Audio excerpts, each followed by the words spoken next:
What is going on, everybody? Happy New Year's Eve, because of course today is the big day. As of this day is the last day of 2023. I cannot believe we have made it a full year of wrestling, of excitement, of moments, of drama, of a whole bunch of changes of companies. A whole bunch of wild things have happened. Pay-per-views extraordinaire and whatnot. But of course, that is all we are talking about today. Of course, myself, Dylan, here, the host of Last Week of Wrestling podcast, we decided let's all band together and give AEW and WWE its own awards for best tag teams, male, female superstars, and a whole bunch more. Plus, some fun little awards for some gimmicks, some entrances, some pops, and a whole bunch more. So, of course, like I said, my name, Dylan, the host of Last Week of Wrestling podcast. But, of course, I can't do that without all my other lovely faces, the other lovely people that are going to be hosting as well as reading off the cards per award. None other than Kay and Asa from No Bones About Wrestling. How you guys doing today? Doing fantastic. I'm so excited to do these amazing award show with you guys. Of course, we've been doing a lot of work together throughout the whole entire year, which has been a lot. We've had a lot of long pay-per-views from AEW and even some longer nights and whatnot.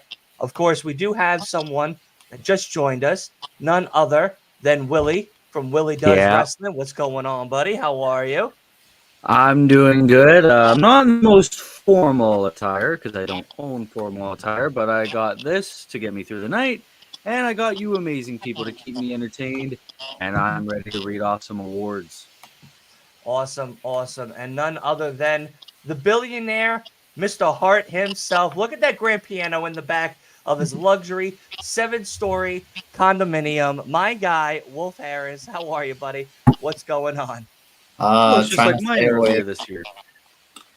Yeah, trying to stay awake. Forced into this shirt by my lovely co-host. Oh, you look great. Shut up. You look great. I guess that makes me a favorite. Yeah. I guess that makes Willie my favorite because he's upset that we put him looking like a penguin for the day, like we all are looking like. Yeah, I'm not formal. I have a fuel that will last me not even an hour. Man, oh man, yeah, oh man. This is my only drink. Well, with all that complaining aside, we have a bunch of awards to get to, but of course, let's talk about ourselves for a little bit because we have had a hell of a year. We've had, of course, all of us meeting for the first time, myself with No Bones About Wrestling, myself, Willie, and Wolf. We all were a part of a different YouTube brand prior in the beginning of the year. Myself, Willie, and Wolf, where we all met. We started doing a lot of watch-alongs. Willie was doing his podcast where we all were on very frequently and whatnot. And, it's been a very different time where we had to change pace, change a little bit of a course, but still remained in touch, still made making amazing contact for all of you amazing people out there.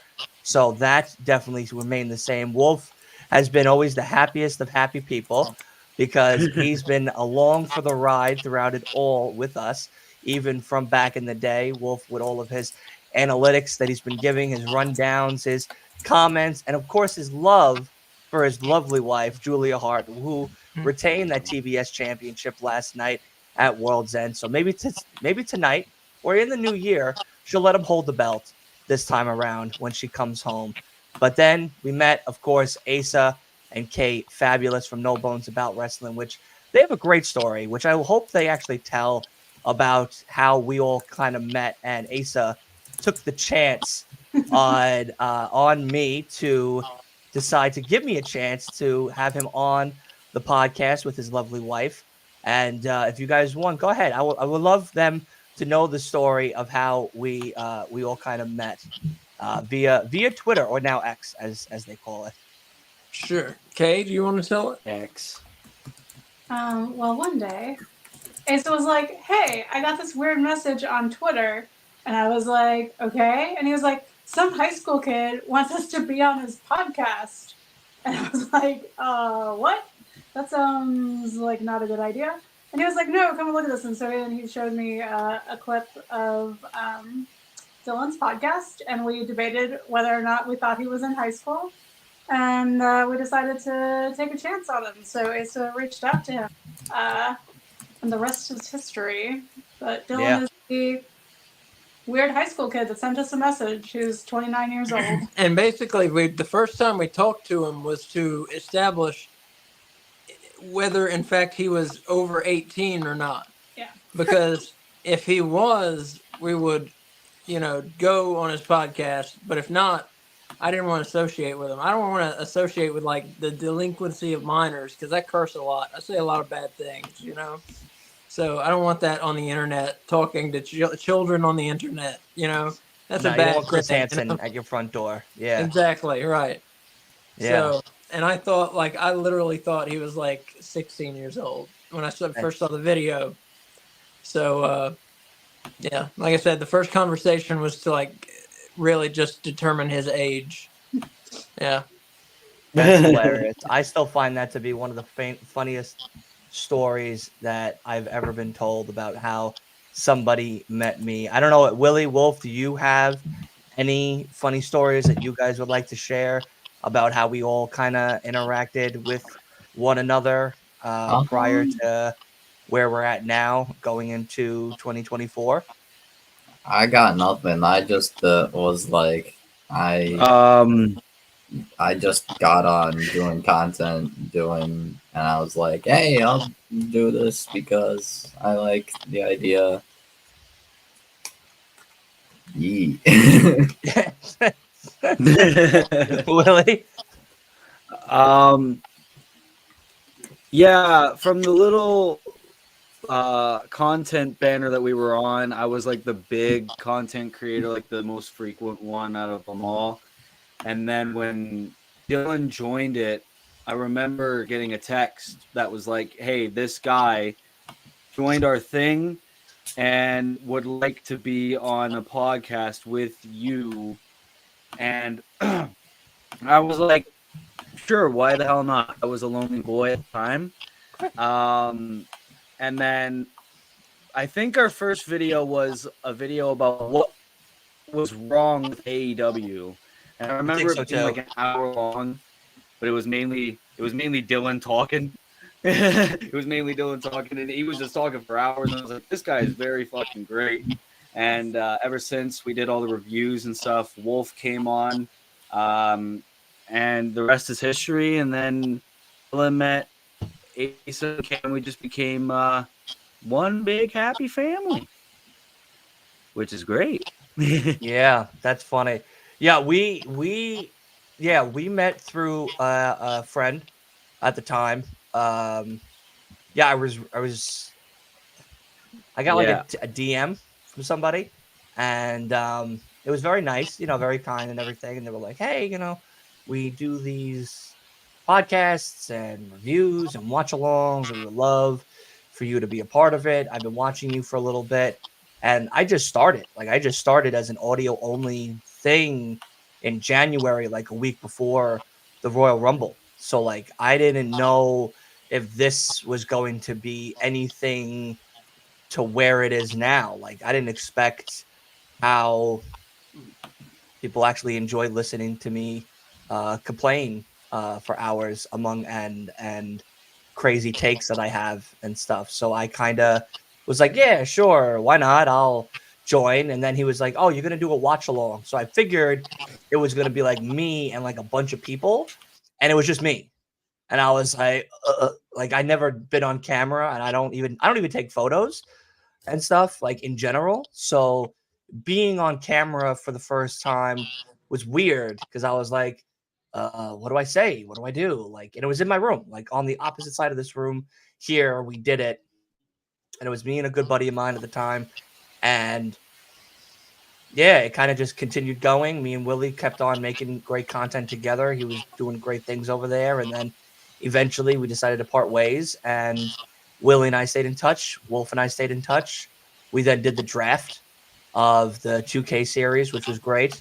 And then, yeah, we kind of just continued to make amazing content throughout that time to where, it got bigger to where we met, Ace and K and the amazing people over with Flex Zone and, the Gladiators podcast, the Wrestling Bros. And, it just became this like bigger than life thing where a lot of other people were actually being a part of this and wanting to come on and listen to my voice, which is weird because I don't even like hearing myself. I don't even listen back to the podcast that we all make or videos that we make because I don't want to hear myself. I feel bad for everybody that has to hear me in general. So I just go, okay, it's done. We're done here. And it's up. It's on the internet. I wait to be destroyed in the comment section. And then I don't really hear anything. And that's really about it. So I just go, okay. And we just keep pumping them out. And now we're here. And it's just been a hell of a ride. And I appreciate everybody. I appreciate all of you guys. And, it's been an amazing, amazing journey where we're now doing an award show where we're all dressed up. Even if we're not all together, we're all together to do an award show on the internet. My friends are real, Mom. They're not made up in my head, which is nice. And, it's a fun thing where we're all a part of a really interesting community. Roman says I have a voice of an angel, a broken angel, not an angel anybody wants to listen to for too long. I see the views. So like I said, I'm just very grateful. I'm very grateful that we all met. I'm happy that you guys decided to take a chance on the high schooler. But by the way, I'm not. I've been out of high school for about 10 plus years. I actually did college for a little bit. And now I'm here on the internet talking to all of you about wrestling. And it's just been a very, very interesting journey throughout it all. I mean, we've even had amazing guests like Wrestling with Roman and, Wrestling Bros and, everybody else that we've had in between. We've had just amazing, amazing people that we love to work with again next year, plus a whole bunch of new people. What's up? Oh, sorry. I just had a funny story. Just go ahead. No, this is the time. It was like because you said you were out of high school for 10 plus years. I remember one of the podcasts that we did, I dropped my age, which is 20. Yeah. And then Asa and Kay were like, Jesus Christ, what? You're 20? And it was like, I don't know why they thought that I was any older, but I think it was my voice and my wrestling knowledge. I think that was what it was. And it was like, yeah, I'm the one that was in school, or not Dylan. Yeah, that's funny. That's even funnier actually, because I'm not even remotely in high school anymore. So I know when they told me that story, I was laughing. I was like, that has to be the funniest thing of them all. Hey, we got another guest in the building. Hey, let's go. What's going on, Leo? How are you, man? Good. It's good. How's everything? I'm feeling good. Happy New Year. Happy New Year. Appreciate it all. What do you have any funny stories? We're telling funny stories before we start getting into these awards, how we all kind of met and whatnot right now. I think it's really just like my whole YouTube journeys, because like when I started, I had no idea it would have gotten to the point that it is now. Like I was just the guy that was just doing it for just cause I seen everybody else do it. I didn't have like a passion for what I did, but it took something tragic happening to actually gain a purpose for what I do, and just seeing, the progression that I've had like this entire year. Like I think last year when I started taking it serious, I think I was at 200, and to think a year later I'm like 500 more subscribers and I'm at 700 and counting. I think it's just the fact that you really don't know how far something will really go until you actually look back at it. You know what I mean? No, absolutely. Absolutely. Like it's definitely whatchamacallit. It's been a very long journey and stuff like that. And I've been very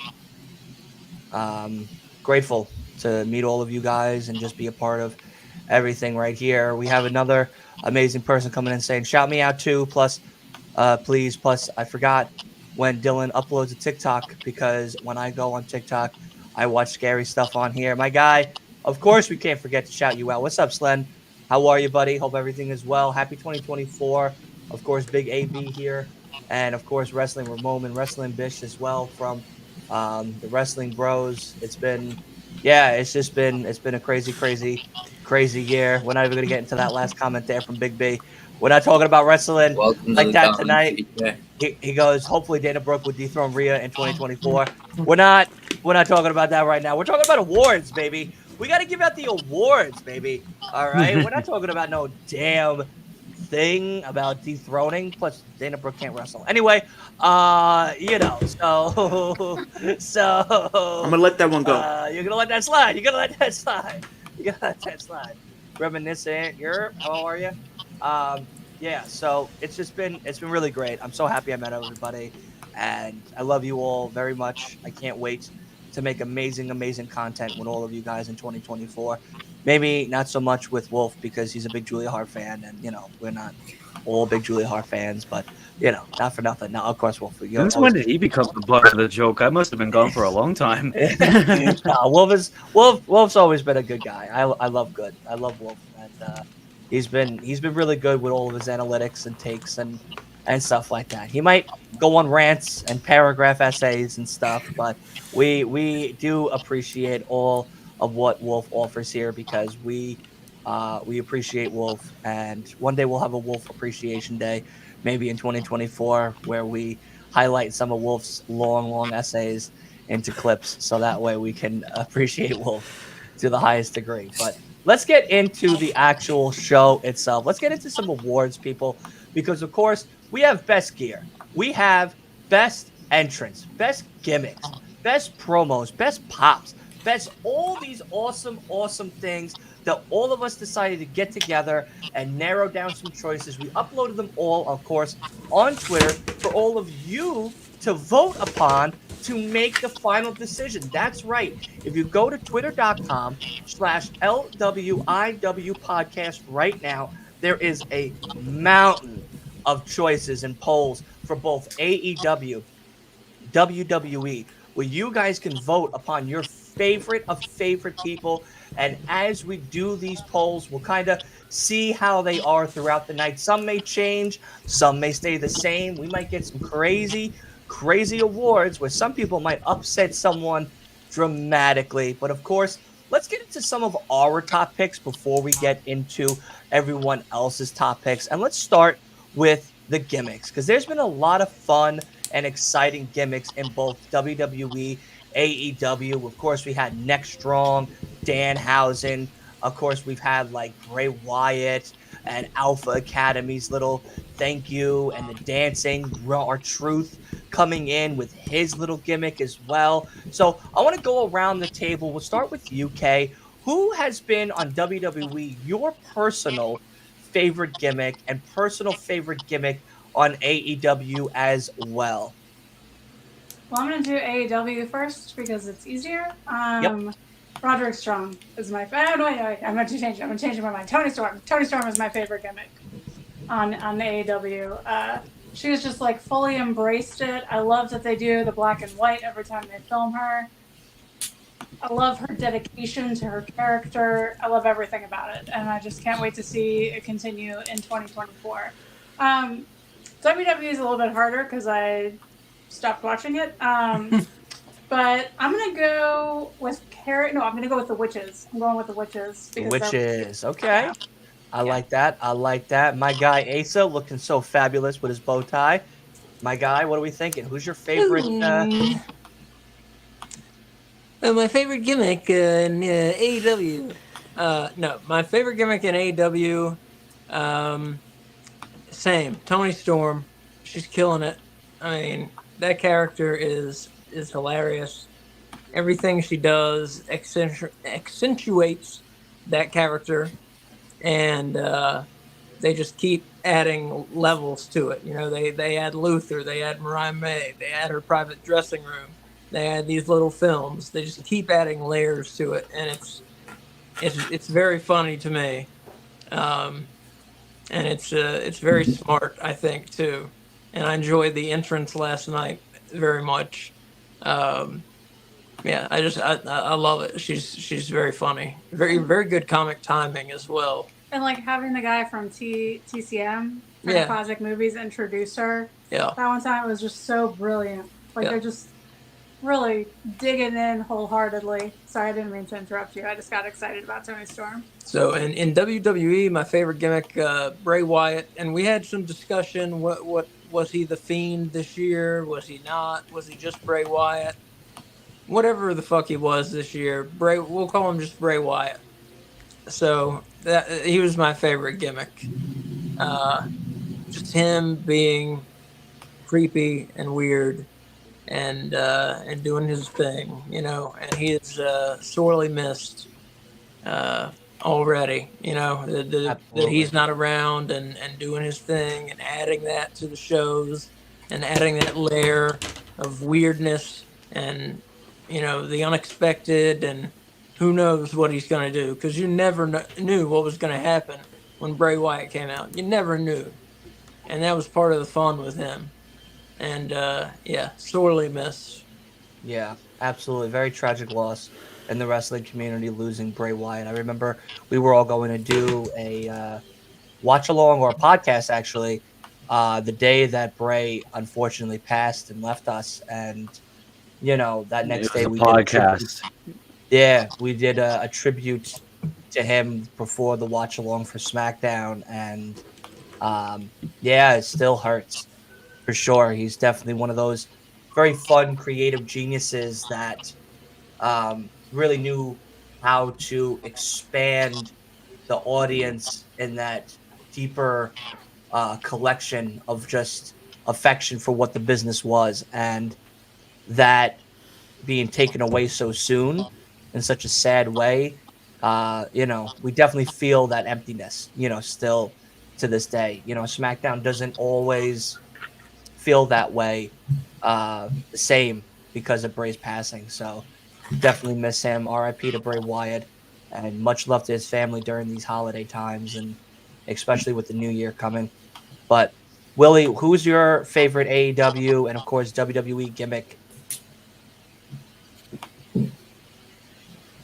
I'm gonna go AEW next strong, especially when it will be like a backstage interview, and then Roddy would just go Adam, just out of nowhere.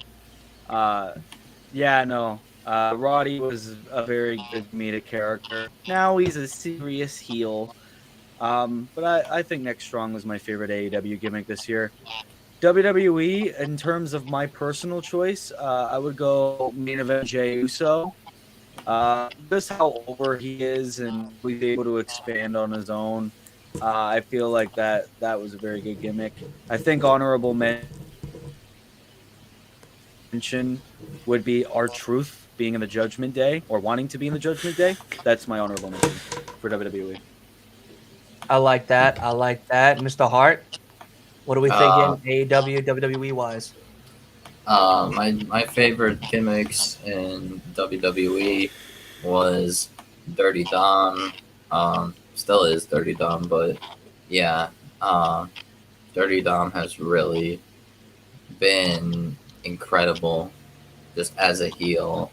I kind of want to see more from him in ring wise, but definitely the segments, the microphone time, it's definitely helping a lot. So definitely Dirty Dominic Mysterio is my favorite gimmick of 2023 in WWE. In AEW, it is the father of AEW, the patriarch Christian Cage. That's it. Yeah, Christian's just over delivered, and that's basically it. I love that. Leo, what are we thinking? I gotta go Roddy, like for AEW, just because it's like I'll be honest, when he first came to AEW, I didn't have like a lot of hype around him, but he literally made me a believer in him as a character. Like him just doing the yelling stuff always cracks me up, and he can definitely go in the ring. And I'm just excited to see where they take his character and just him as a all together into 2024 after being revealed as one of the henchmen with the whole Devil storyline. So I'm very excited for that. WWE, I would say Jey Uso, just seeing the entire rise of Jey Uso this entire year from leaving the bloodline to swerving everybody and rejoining them and to finally breaking out on his own. And on top of that, just being one of the most over and then pinning Roman Reigns, I think that's a big deal for him as well. Just everything about him, it was just great from the beginning until where he is now. I think an honorable mention for me, I would say Trick Williams. Just like I think a lot of people kind of just seen him as just like a side character or just a manager at best. But he went from that to being one of the most over in NXT, one of a true main event player, mind you. Like I hope they do something big with him in 2024 because he deserves it. Yeah, we consider an NPC.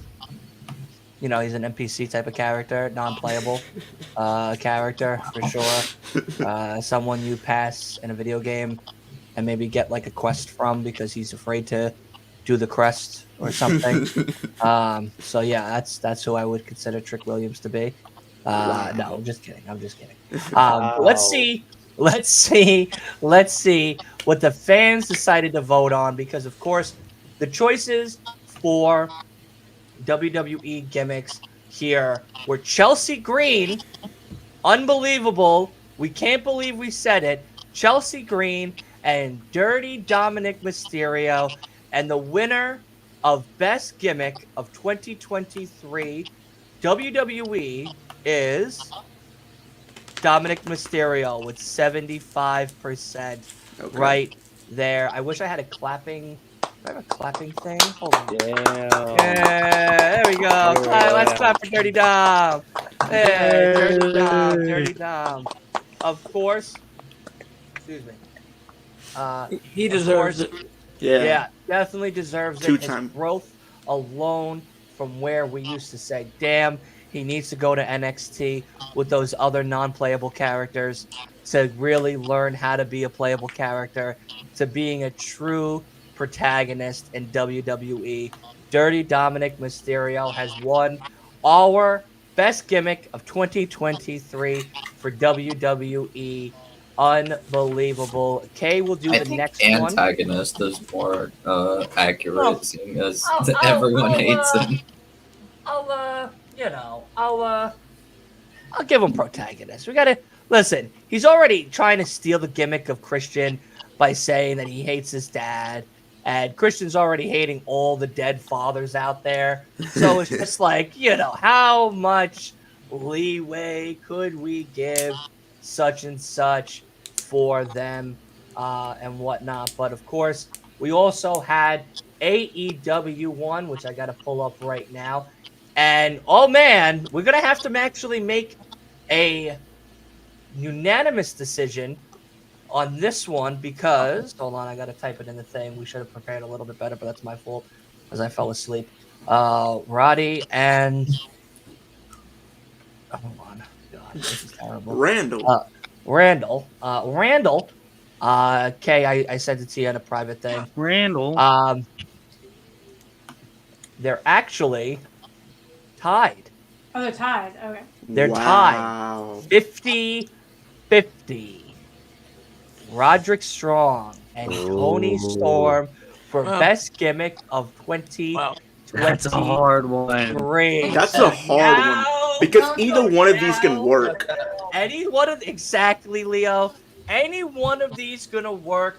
We're gonna have Kay be the tiebreaker. So we're going to do. Damn. We know where this is gonna go. We're gonna go. Rest of us. I know. I feel like I already know who the winner is too. But we're going to go. The rest of us. Yeah, I think I already know who's winning. Do whatchamacallit, the voting one by one and give a good explanation, and then We'll let Kay be the final decision maker. Okay, I think that's fair.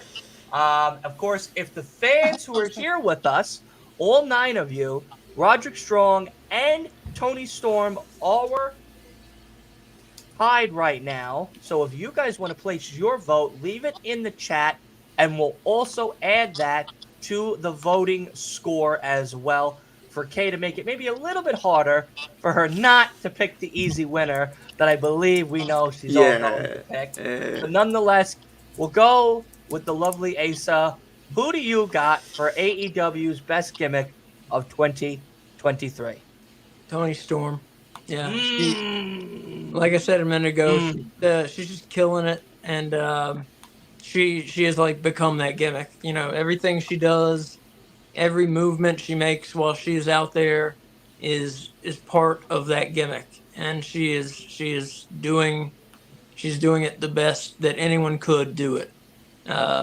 She's doing a great job. I don't know what more I could say. Okay. Leo, who are we giving it to? That's already 1 for Tony.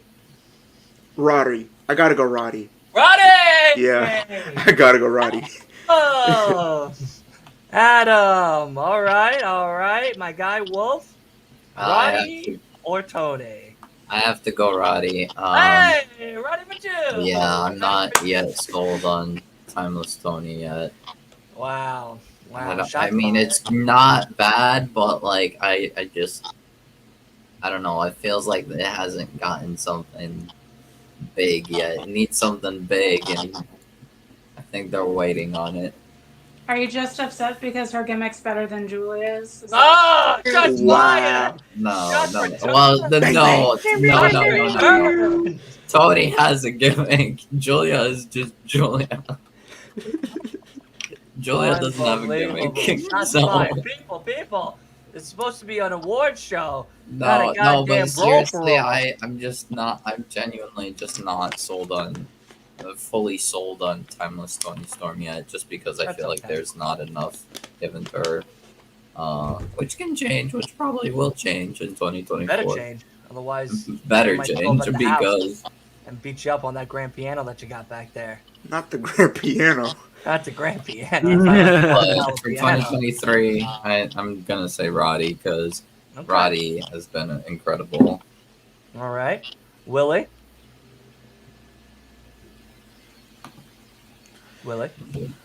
Is he frozen? He's stuck in the Matrix.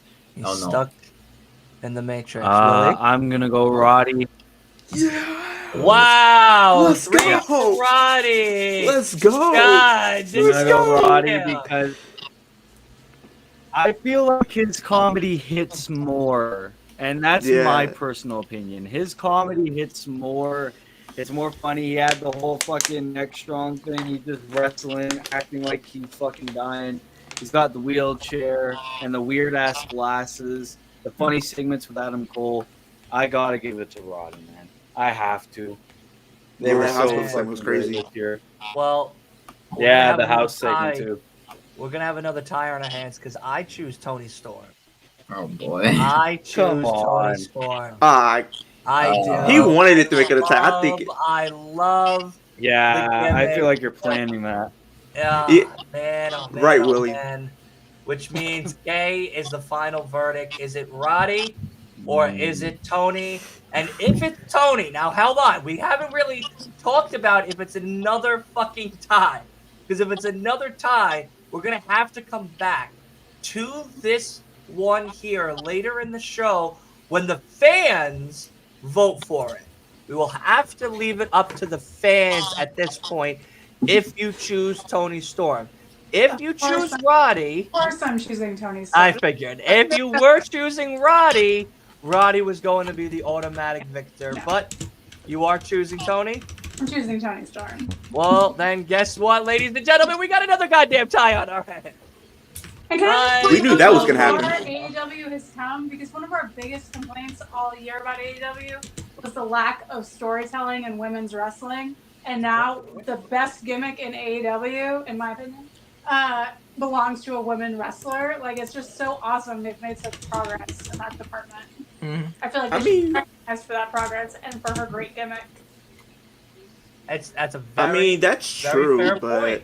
Very fair point. you do have a point there. But like, think about the segment we had with Roddy in the hospital. Like that, come on, that's got to sell you for something. Like, come on, that was goated. I didn't think anybody could pull off a Just hospital laying in segment. the chair, and then he's just like, Exactly. You see a hospital segment, you think it's gonna be lame, but it's like he made it work. Not everybody can do that. oh, Well, I tell you now, we'll have to wait until the fans vote for it again, or we might have to do another tiebreaker, or it might just be a double award for two amazing superstars if we cannot come to a decision. But hopefully, we will come to a decision. Make sure you go ahead right now, everybody here, to LWIW Podcast over on Twitter and vote away for the best gimmick of 2023. Pin it on to the top of the page so that way it's easy for everybody to find. Where is it now? Watch now. I come back to it and it's changed. No, it's not changed. All right. So now that that is pinned, let us go to something that isn't going to be hard to discuss or really talk about. Another one for Tony. Another one for Tony. Eric, go ahead. Put that vote into Twitter right now, buddy. And we will get back to that comment a little bit later on because we are now on to best entrances of 2023. This is Okay. going to be for Asa. I already put the answer for you in the chat. So when we get to that, we will, whatchamacallit, into private chat. He doesn't know how to get to it on his phone. Touch the pictures. LWIW podcast. Picture. Any of the pictures, just touch the screen.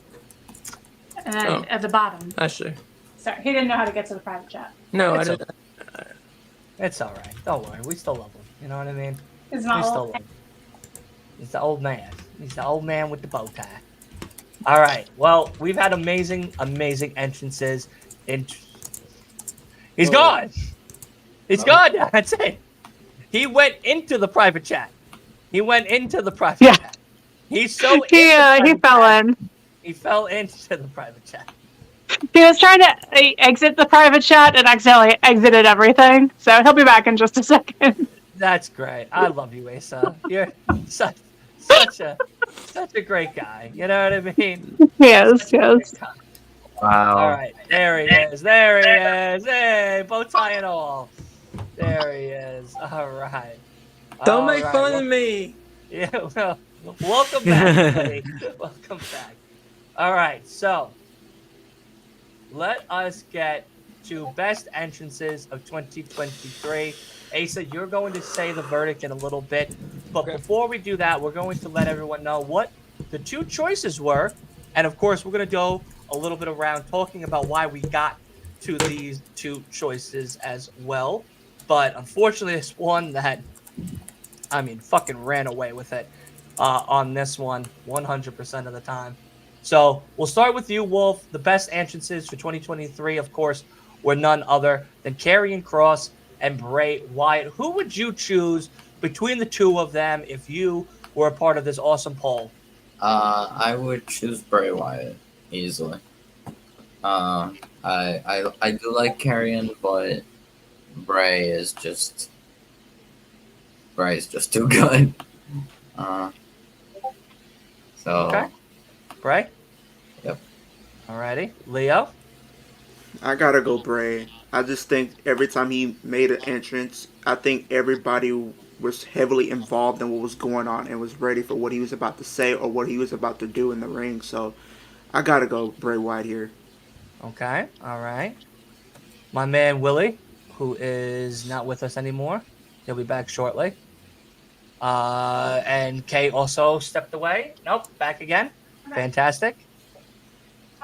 So I picked Bray because he has not only the best entrance in 2023, but the best entrance ever in wrestling. So Bray Wyatt. Okay. And let's see who the fans voted for.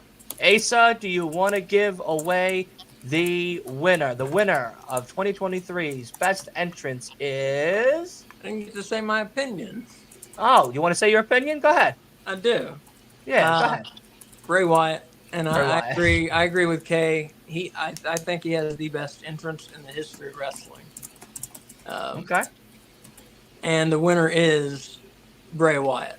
Bray Wyatt, hey, 2023's best entrance. My God, there he is. Congratulations, Bray. We love you. We miss you. We're so happy we got to do this one for you. Willie is back. Welcome back, Willie. Were you also picking Bray Wyatt for this choice? Oh, did we lose him again? Oh, yeah, 100%. Out of the two choices, have to give it to Bray. Yeah, absolutely. Absolutely. Yeah, no, this was definitely, it was a hard one because there's been a lot of great entrances for WWE, but none other than Bray has won the best one for WWE. But now let's get to AEW's best entrance of 2023. And we'll go Wolf, the private chat will have the answer. And man, oh man, we have one to say for sure. Wolf will say, we'll get to you in a second. Don't be too shocked, baby. Don't be too shocked. I'll tell you that right now. All right? Yeah. Don't be too shocked. We'll start right. with you, Asa. Of course, the two choices that we decided upon for all the amazing people to vote upon is none other than House of Black and put them guns up, baby. It's the guns. Because those are the two choices for AEW's best entrances for 2023. Asa, who would you choose out of this one here? I like House of Black. They're spooky. They've got just an aura about them with the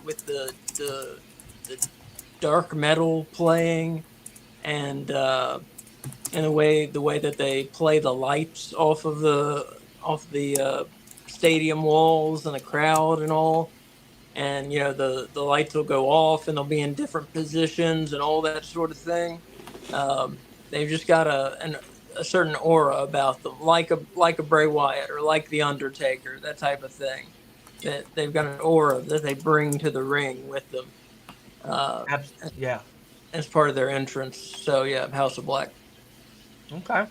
Leo? I'm with Asa on this one. I gotta go House of Black too because like the whole aura around them, like the whole presentation is everything. I think presentation is everything, and they definitely have the it factor. So I gotta go House of Black. Okay. We're gonna go K. Who do you got? House of Black or put the guns up, baby? I'm going to choose your friendly local Satanists and go with House of Black.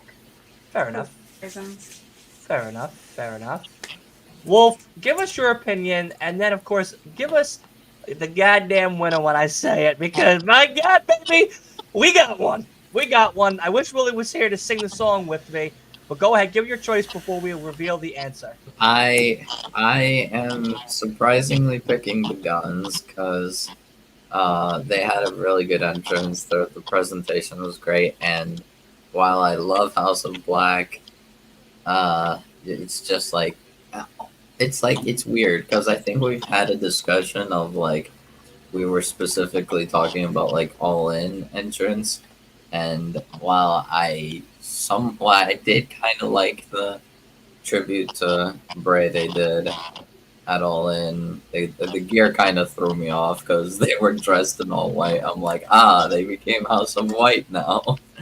But the Guns was definitely surprising, and they definitely had that really good presentation.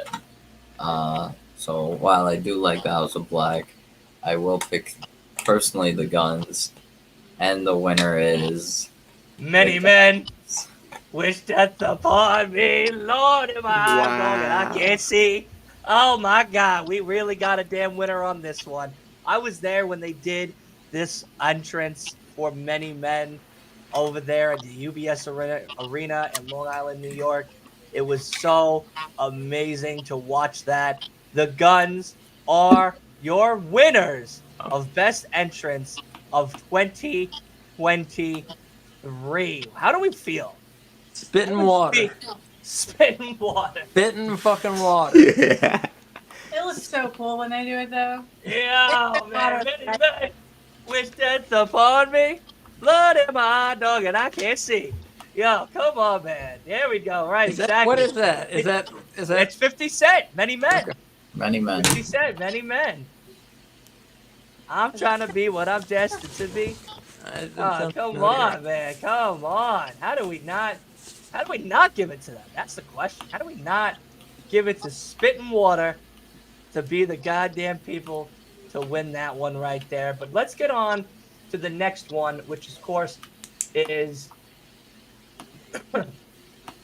Best Gear of 2023. And there's been a lot of awesome gear that we have seen from both the men and women over on WWE. But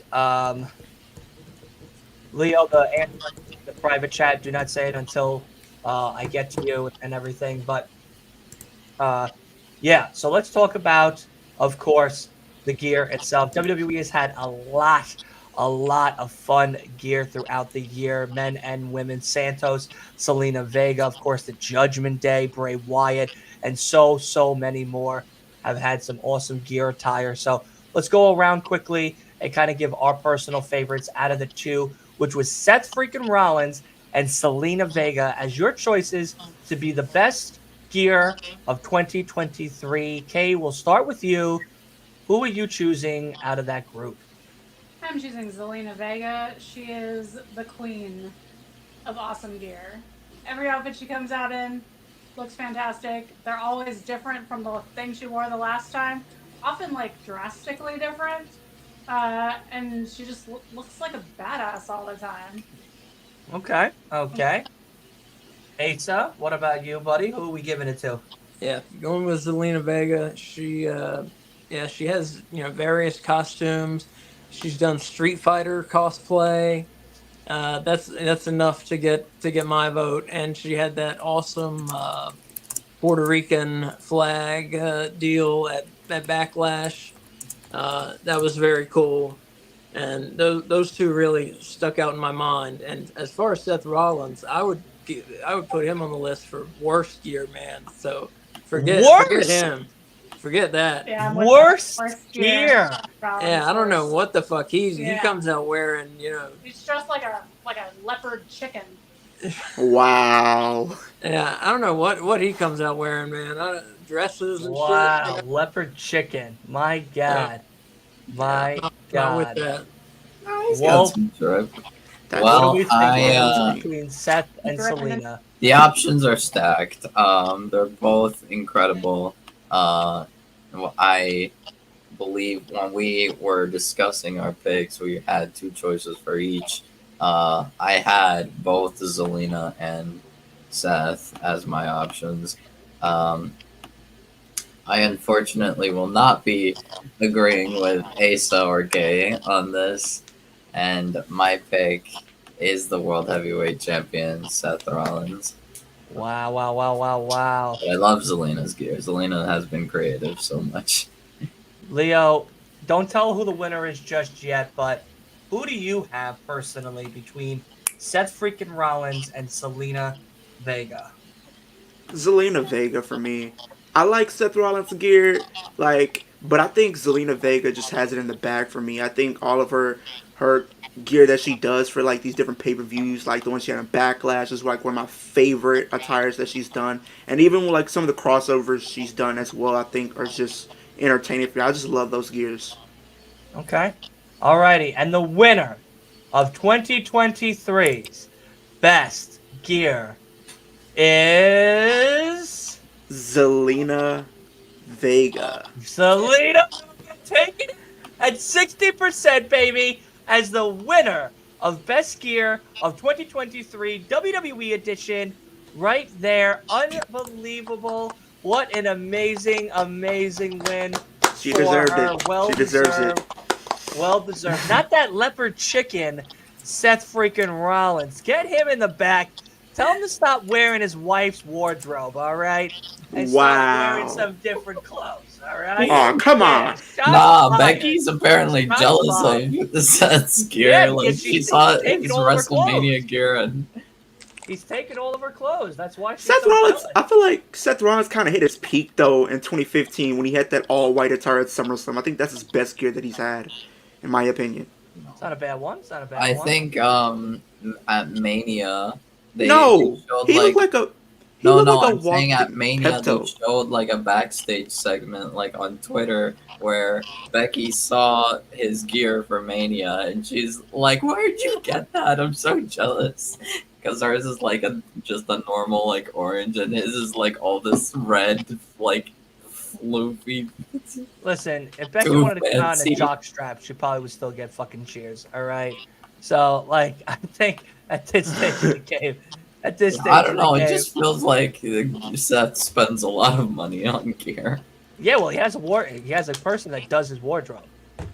The guy travels with him and does his Yeah. wardrobe, which is crazy to even say that. But Yeah. let's get to the best gear of AEW. We had none other than the formal AEW champion, the man that's now hung in the Raptors until he comes back from injury. My next door neighbor, my best friend.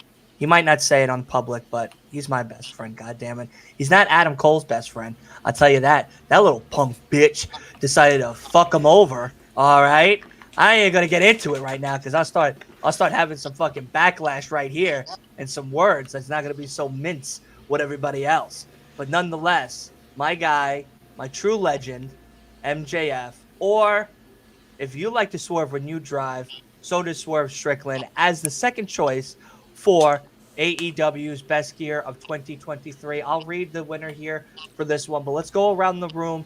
Between the two, we've had MJF's with the crazy, crazy robes, the devil mask, the throne. I mean, just you name it, he's done it. Asa, for you, I know you're chewing. I'm gonna wait for you to chew, so I'll go to Kay, and then I'll come right to you. Kay, who do you have between the two as the best gear of 2023? Well, I'm kind of scared to say my answer. Okay. So I already ripped my heart out last night at Nassau Coliseum. So Swerve, yeah, I like Swerve's gear. I liked his tribute to Bray Wyatt with his gear and his one match with Hangman. yep, good one. I like his faux fur coats that he comes out in. Yep, I like that it's unique.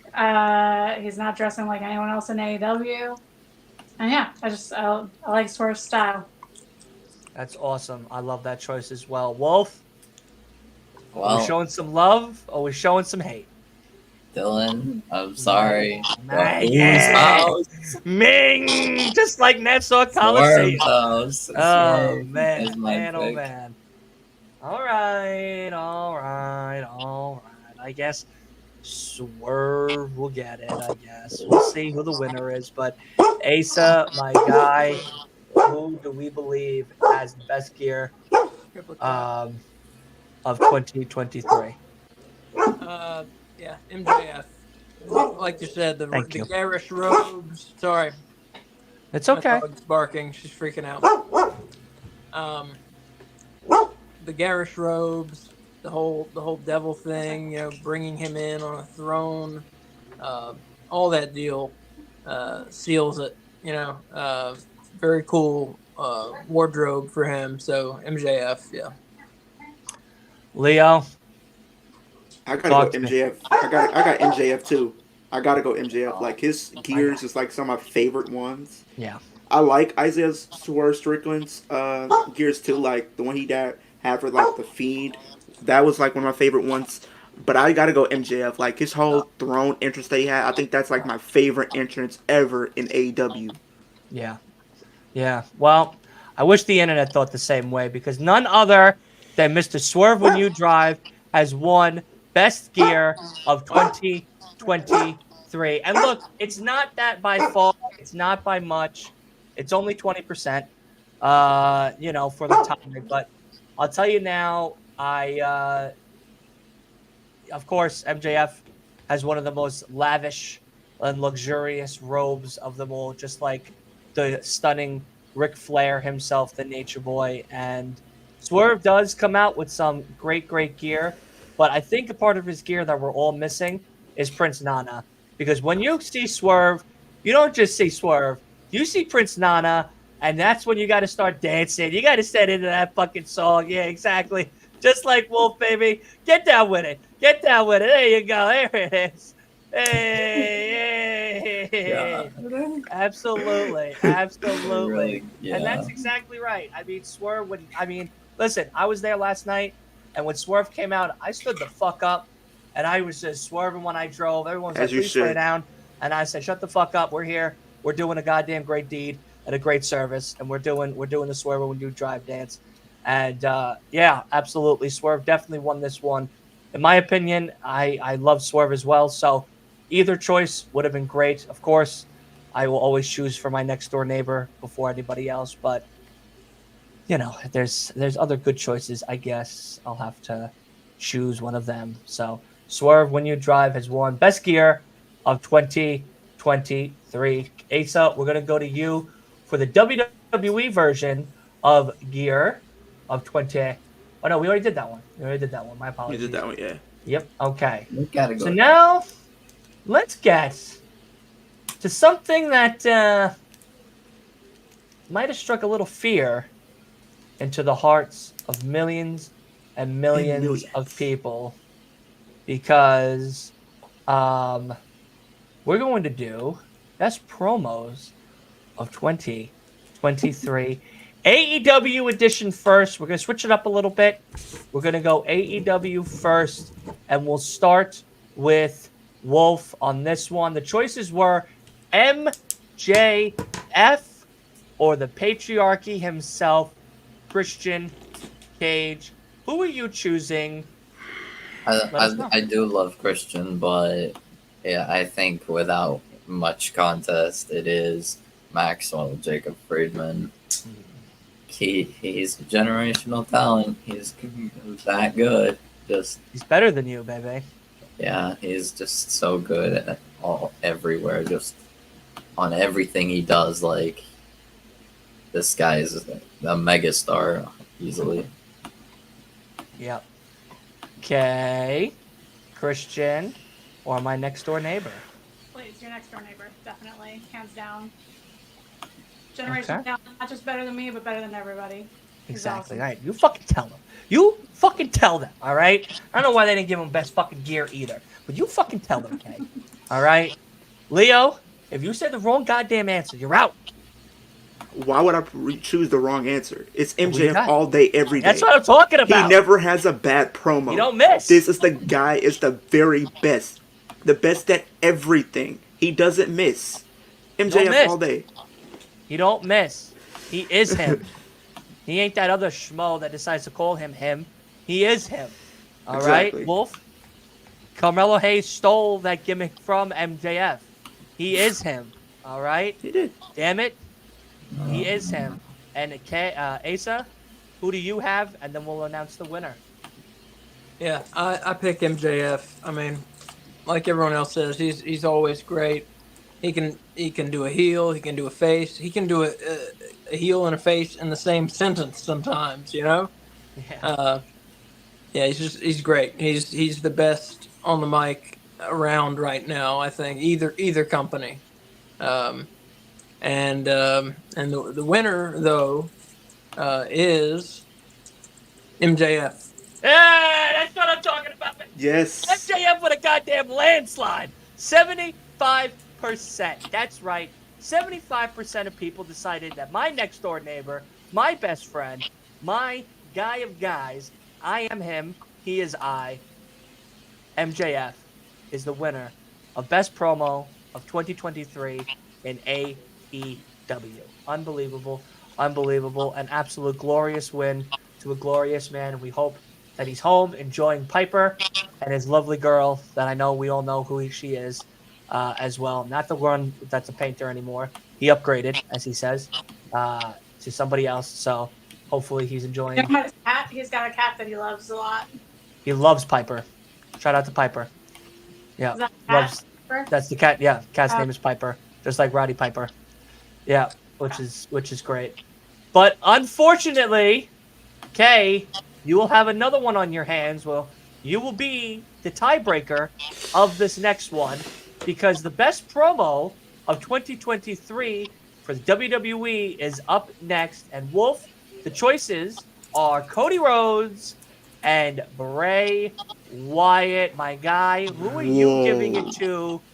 And now, I do love Cody. He gave a lot of good promos. He's just really good on the mic. But Bray was on a different level. Just everywhere, Bray was just incredible. Just and easily like I can say the most creative mind in all of professional wrestling like history.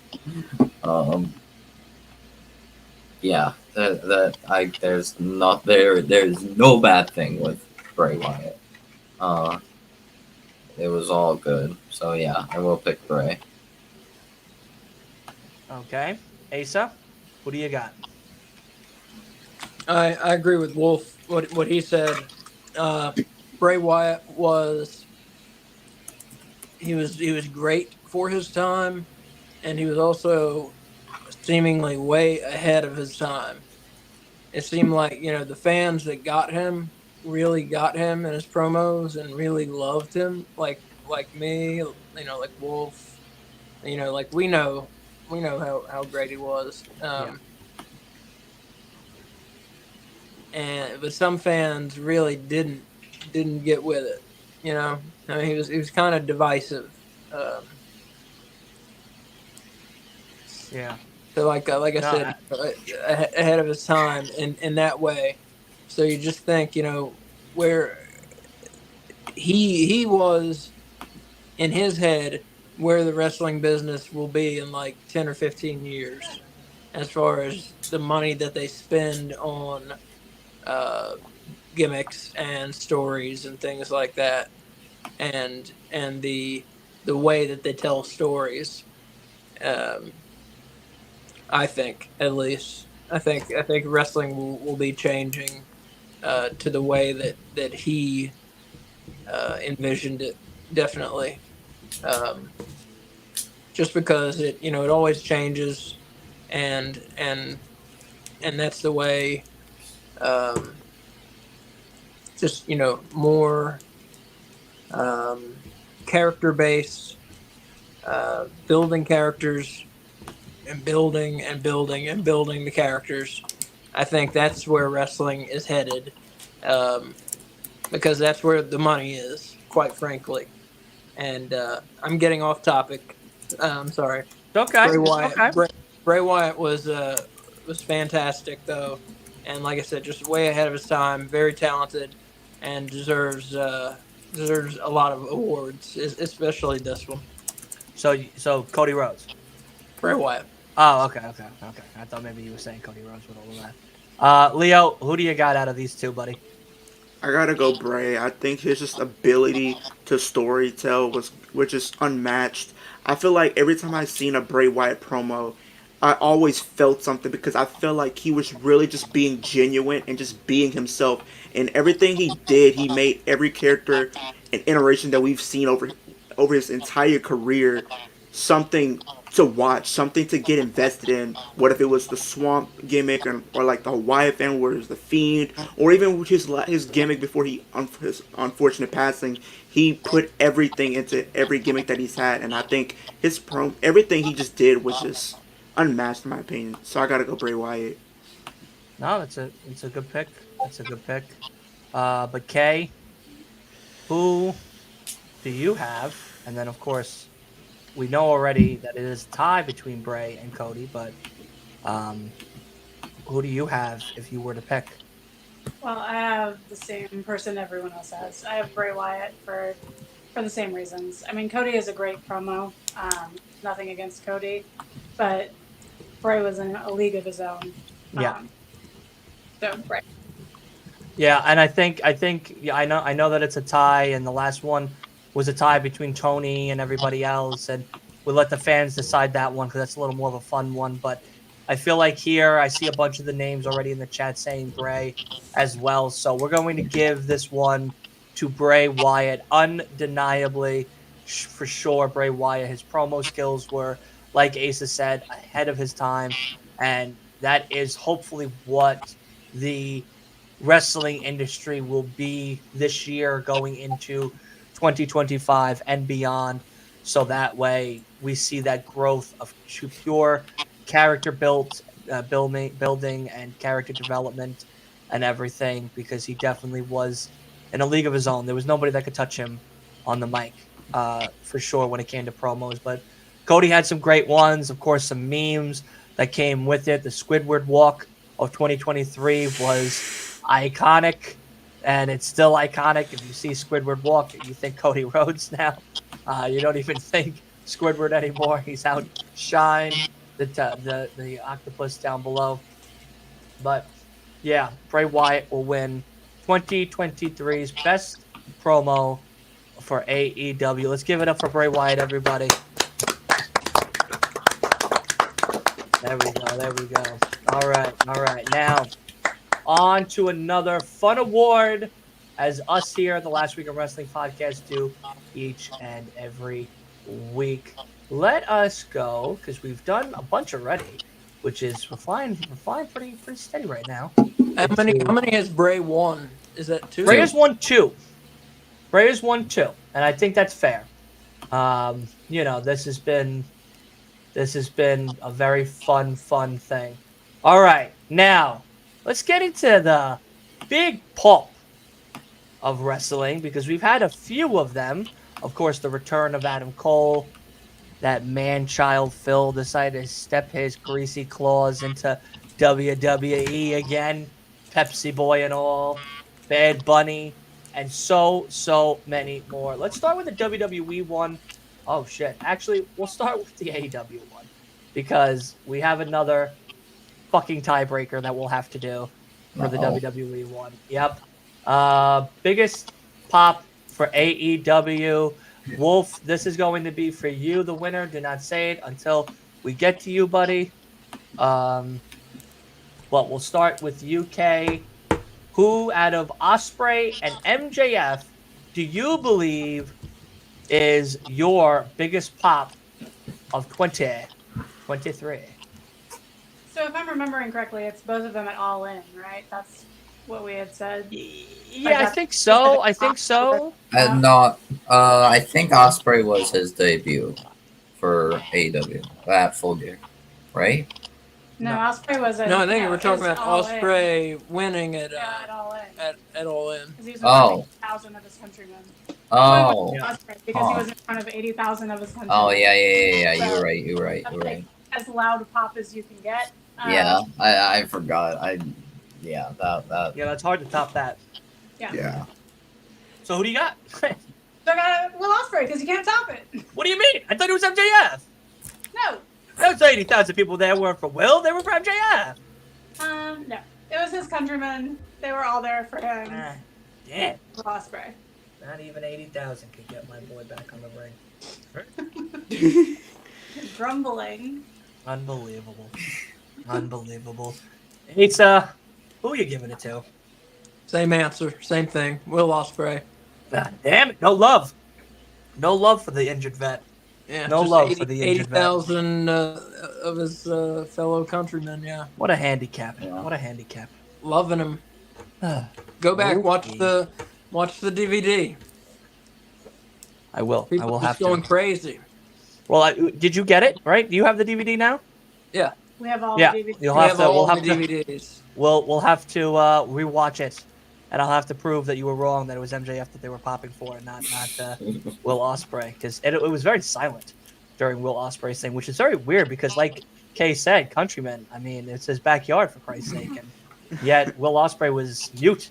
You could hear a pin drop, and MJF, they were electric. They blew the top off. I couldn't believe it. But my man Leo, who are we giving it to between Ospreay and the King of Kings, MJF? I bet this one's definitely been a toss-up for me, but I love me some Will Ospreay, but I'm gonna give it to MJF here. That's what I'm Not talking by a about. lot. That's Not what by I'm a talking lot. about. But I'm gonna give it to MJF. I Yeah, just win's feel a like win. he's had a bigger pop, in my opinion, than Will Ospreay. And nothing to take away from Will Ospreay, hell of a talent, but I gotta give it to MJF here. Listen, a win is a win. $20 is $20. You know what I mean? So, Wolf, who are you giving it to? And then we'll get to the answer. You cop You out. did it wrong. You Right. fucking cop out. It's You cop out. Osprey. Yeah, Osprey is incredible. Follower, not a leader. In outside of this whole award show, overall wrestling, #1 wrestler of the year. On a different level. Like he's only like what 30? Not even. He's 70 years old. All right, the man looks brittle. He's All right. he's incredible. Like yeah, he's 30. He's like incredible. 80,000 people, and everyone singing "Elevated." It's amazing. Just honestly incredible. I don't know what DVD your guys are watching. I will have to pick Will Ospreay. All right. Well, I guess the winner for best and biggest pop of AEW of 2023 Will Ospreay. is Will Ospreay by 75%. An absolute amazing feat right there from the guy who had nobody cheer for him in his own backyard. Unbelievable. Now, Tony must have Ospreay rigged definitely, this. Ospreay definitely had a huge pop in AEW, and I am so excited that myself, Kay, and Asa are going to be seeing his first match at Revolution 2024. We're going to see him debut and wrestle officially in AEW. I'm so excited to do that. Definitely. You know what would make it like super crazy? What? Is if Ospreay is somehow Sting's last match. No. I thought about that. That would be like no. above and beyond just insane. But No. It should it's be not. done. I know it's not gonna happen, No. but Him versus Danielson is something I would like to see though. Oh my lord. all Yeah. in probably. Please. Yeah. The man's 65. Can we just have a decent match? Him He's at versus the peak- Swerve. He's at the peak of his career. He's the best wrestler in the world. I love that. I love that. No, I'm talking about Sting. Ospreay. Oh, He's Ospreay. Oh, Ospreay. He's Yeah. talking about Sting. He's 65 years old. Okay. Yeah. Okay, miscommunication there, but it's I thought he okay. was talking about Ospreay. Okay. Asa, you're going to be the one that does the tiebreaker for this one because Kay's done 2 already, and I'd feel bad giving her a third. I like. Breaking ties. It means I get to pick who wins. Okay. Yeah. I figured we'd switch it up just a little bit because I feel like there might be some more that might be a tiebreaker down the road. Maybe. Who knows? But I gave you the 2 ties in the private chat, so get to that when you can. But we'll get to now Kay for the choices because the biggest pop of WWE is none other than CM Punk and Bad Bunny. Who would you give it to if you had the opportunity? So I would give it to Bad Bunny at Backlash in Puerto Rico because it was his home country. He was about to put on an awesome match, and the crowd was like wildfire. They were so excited. They were just so hot. So I don't care Best how crowd excited of- they were for Punk. I don't think it could get louder than it was for Bad Bunny.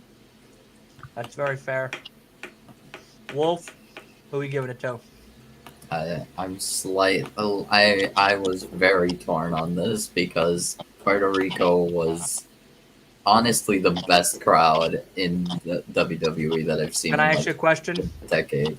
Can I ask you a question? Yeah. Do you drink Pepsi? Yeah, Yes. there's his fucking answer. There's his fucking answer. Barely. That cop out. Just Stop. barely. CM Punk. Pepsi's gross. Yeah. Coke is way better. Easily. Nah, in all honesty, I drink Mountain Dew. Yeah, that's a Mountain Dew's Pepsi the product. best. Yeah. Yeah, that's a Pepsi product. So, Yeah, it's god okay. damn. God damn. Leo, Just barely. Punk or Bad Bunny? I'll give it to Bad Bunny. I just think his whole entrance was very electric. The crowd was very invested. That should have been the main event, him and Damian Priest on a different note, but I gotta give it to Bad Bunny here. Okay. Asa, who are you giving it to before we get to the verdict?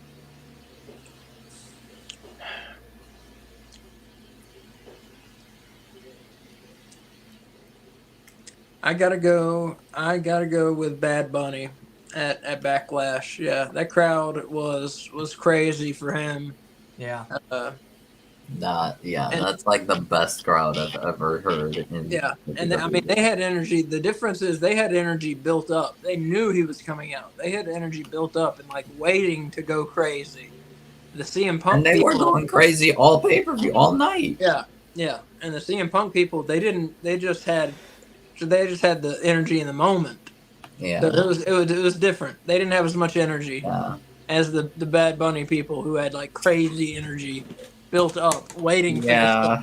and they were singing his song and all that shit, and it was wild. Yeah, That was such a good Bad song Bunny. too. I love that. I love that. I Asa, might. you're gonna no. You drink Pepsi. You're a Pepsi man. You don't get to revote Yeah, again. but like, I'm a Asa is the Coca-Cola he was cherry kind of tiebreaker. that guy. good, bro. Asa Bad Bunny is the was. tiebreaker. It is right now, of course, Punk and Bad Bunny tied at 50%. So we'll go around the room. We already know Wolf's answer, so he doesn't get to vote again. We'll go Kay, Leo, and myself this time. And who are we going to give the award to this year? Leo, we'll start with you. Wait, Bunny or Punk? I thought I was the tiebreaker. What happened? You are. No, no, we all vote, and Oh, then Bad you Bunny. pick. Just vote. I gotta give it to Bad Bunny. Bad Bunny Wait, for hold sure. on, hold on. No, I think I just fucked up. Yeah, Uh-oh. sorry. No. Sorry, I was wrong. You are the tiebreaker, Asa. Who are you giving the award to? yeah, Bad Bunny. Bad Bunny. Okay. Bad Bunny. All right. That's very fair. Honestly, it's like Yeah, Wolf, I we know you I drink was Pepsi. very Stop lying. torn. This was the most terror part because like Backlash is honestly the best crowd I've heard ever for WWE in all my time watching WWE. Yeah, they were awesome. That crowd was crazy. How did you not pick that crowd then? I don't know. He's a CM Punk mark. That's what it is. No, it's CM like Punk it was mark. so torn. It was like maybe I was just trying to be different, but yeah, deep down it's Bad Bunny. Unbelievable. Yeah, it was Bad Bunny. Damn, I actually forgot to that put song was also really poll. good. Oh my god, that theme song. I hope he keeps that theme song because I actually forgot to put up a poll, as you all see me writing one right now. It is best pay-per-view of 2023. I forgot to put that one up for WWE. And our choices were what? Backlash, Backlash. Or Backlash and Mania 39 Night 1. WrestleMania. And yeah, that was Yeah. We'll WWE. let Night two. everyone vote. Wasn't it? We'll let Was it just everyone vote. WWE or AEW? Well, no, we're doing the other one too in a second. I just I'm a little bit behind on timing. AEW was All In and Wrestle Dream.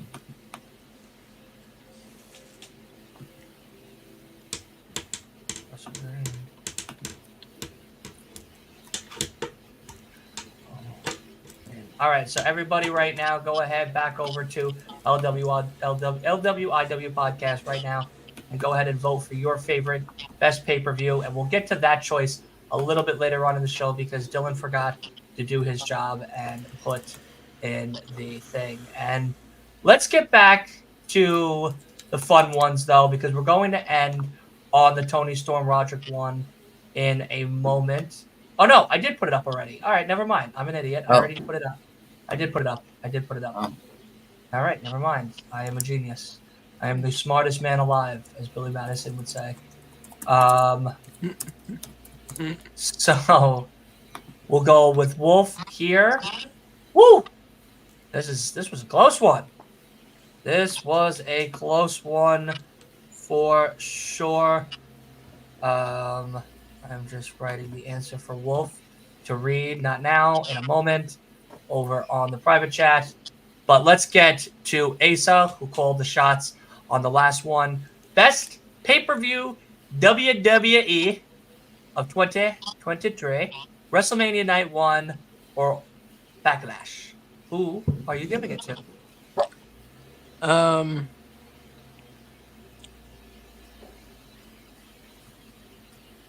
I gotta go with Backlash. The crowd did so much to make it a great show, and the crowd, energized the wrestlers so much to make the matches better as well. I mean, you could see it from the opening match to the main event. You could see it with who was it, Io and Yes, Bianca. Bianca, Yeah, you could see it in that match. They were just energized by this electric crowd. So yeah, that was definitely WWE's best pay-per-view, no doubt. Backlash, you're saying? Backlash? Yeah. Okay. Leo? I gotta go Backlash too. I think kind of like what Asa said, a crowd can make or break a pay-per-view or a show. Not to say that WrestleMania's wasn't good, it was, but it wasn't as good as Backlash. I think Backlash had a little bit more energy than WrestleMania did. Mm-hmm. I like that one as well. Okay. I am also going Backlash for the same reasons. Ooh. A little spice. Sugar and spice everything nice on that one. Okay. Wolf, don't say the answer, but what are we My thinking? answer. It is Backlash. It is Backlash Backlash. was crazy. The only low end match of Backlash was the U.S. title triple threat. And even then, that was not as terrible. Backlash was so good that Seth Rollins versus Omos was good. Just out of nowhere, it was it was. Wait. He's not an almost Sabian. Thanks, Scott. I appreciate it. Yeah. You're saying Omos versus Seth Rollins Was actually good. Yeah. Yeah, after this, you're gonna go sleeper into the lobby good. for a little bit. It was sleeper good.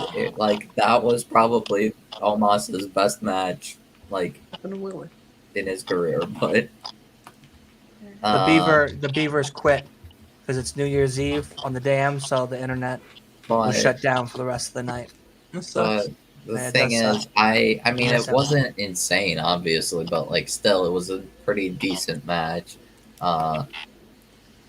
So yeah, honestly, I was satisfied overall. The crowd was crazy. Carlito coming back during the San Juan Street fight, though the whole place was going crazy. Bad Bunny also making his entrance. Everyone singing Chumbea. It was just so good.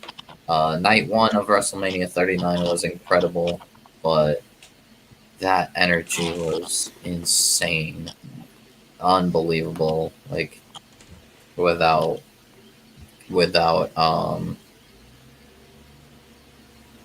equal, honestly, that was the best crowding. I cannot wait for more of these international pay-per-views. For coming in 2024, Backlash in France, Bash in Berlin. Oh, I can't wait. It's gonna be great. I still can't get over the fact that you said Omos and Seth Rollins was a good match. Yeah, I was surprised when it happened. I was like, wow, this actually was cooking. Well, guess what? You're going to announce the winner now and then go to the lobby for the timeout because that was a wild statement right there. Who is the winner of Best Pay-Per-View? WWE, my guy, give it away. Unfortunately, the popular answer of the polls was not our answer. It is WrestleMania 39 Night 1. By Wow. 55%. We gotta Basically- overturn that. We gotta Overturn. We'll call it a flag on the play? Yes. Throwing a flag on the play to the fans? Yes. Yeah, the fans are Fans, wrong on hold that on. one. Fans, wait a second. The fans are going to have to retaliate. Fans, if you're listening, if you're watching, we're calling a flag on the play. Ace is throwing his bow tie on the field. He's saying, wait a second. You would choose WrestleMania Night 1 over Backlash? I want to hear everybody here right now.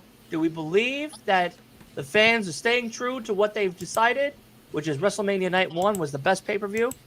Or is it truly Backlash? We'll give everybody a little time and whatnot before we'll come down to the final verdict and either give the verdict to the fans or whatnot. But I mean, man, Ace is throwing the bow tie on the field. Ace, why do we feel so strongly about this?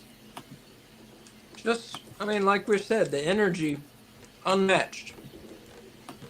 And like I said, it goes back and forth between the crowd and the performers. They feed off of one another, and that's how wrestling works. And that's why wrestling was kind of lame during the pandemic.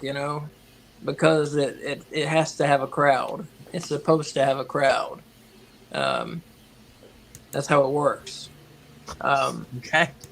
But man, it was so. I mean, it was so electric, and it helped the matches and elevated the quality of the matches so much. That show really stood out that was WWE's best show this year, hands down. There's no question. I don't think there's a debate to be had. WrestleMania Night 1 was good, no doubt. Yeah, I mean, I It wasn't agree. even the best pay-per-view that weekend. Yeah, right. You're right. But WrestleMania Night 1 was good. But it's Backlash hands down. Yeah. No debate. Okay. I agree. Backlash, yeah. WrestleMania Night 1 was good, but like I said, I mean, I know we're not comparing promotions, but it wasn't even the best pay-per-view that weekend, so it shouldn't be WWE's best pay-per-view for the year, because it couldn't even beat out Supercard of Honor for awesomeness, but Backlash, yeah, the crowd is what should get the credit for that. I mean, the wrestlers obviously did their part, but the crowd should be the ones getting the award.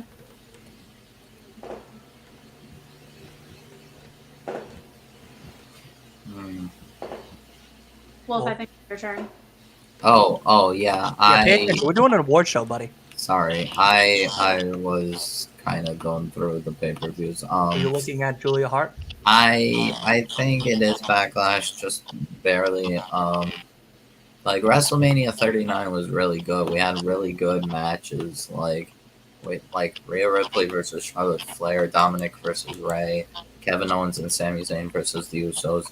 Those were incredible matches. Even Seth versus Logan Paul was good, but yeah, just Backlash was super, it was basically like magical. But it was like really good. That crowd managed to elevate the lower end, in theory, matches on that card, like the Seth versus Omos. Like at first, I wasn't impressed. I was actually not thinking I was gonna like it, but then I saw it. I was like, oh my god, this is actually good. And then even though it was a squash, I actually kind of slightly enjoyed Rhea versus Zelina. It was an obvious squash, but still, that crowd managed to elevate it to an actually nice match, especially for a first defense. Yeah, I honestly, I did like WrestleMania 39 Night 1, but I gotta go with Backlash. Well, the polls aren't moving. I'll tell you that. Leo, what are we thinking? It's Backlash all day, every day.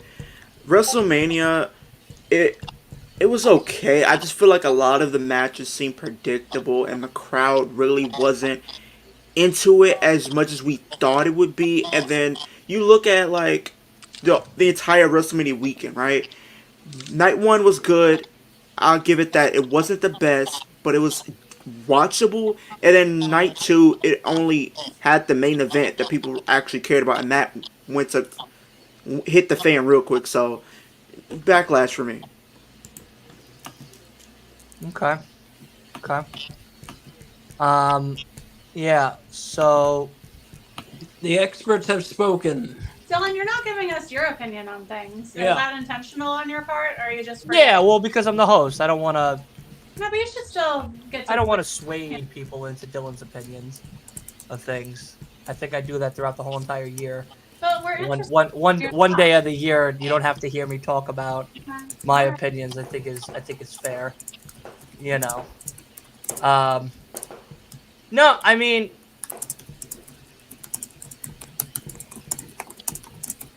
I agree with the fans.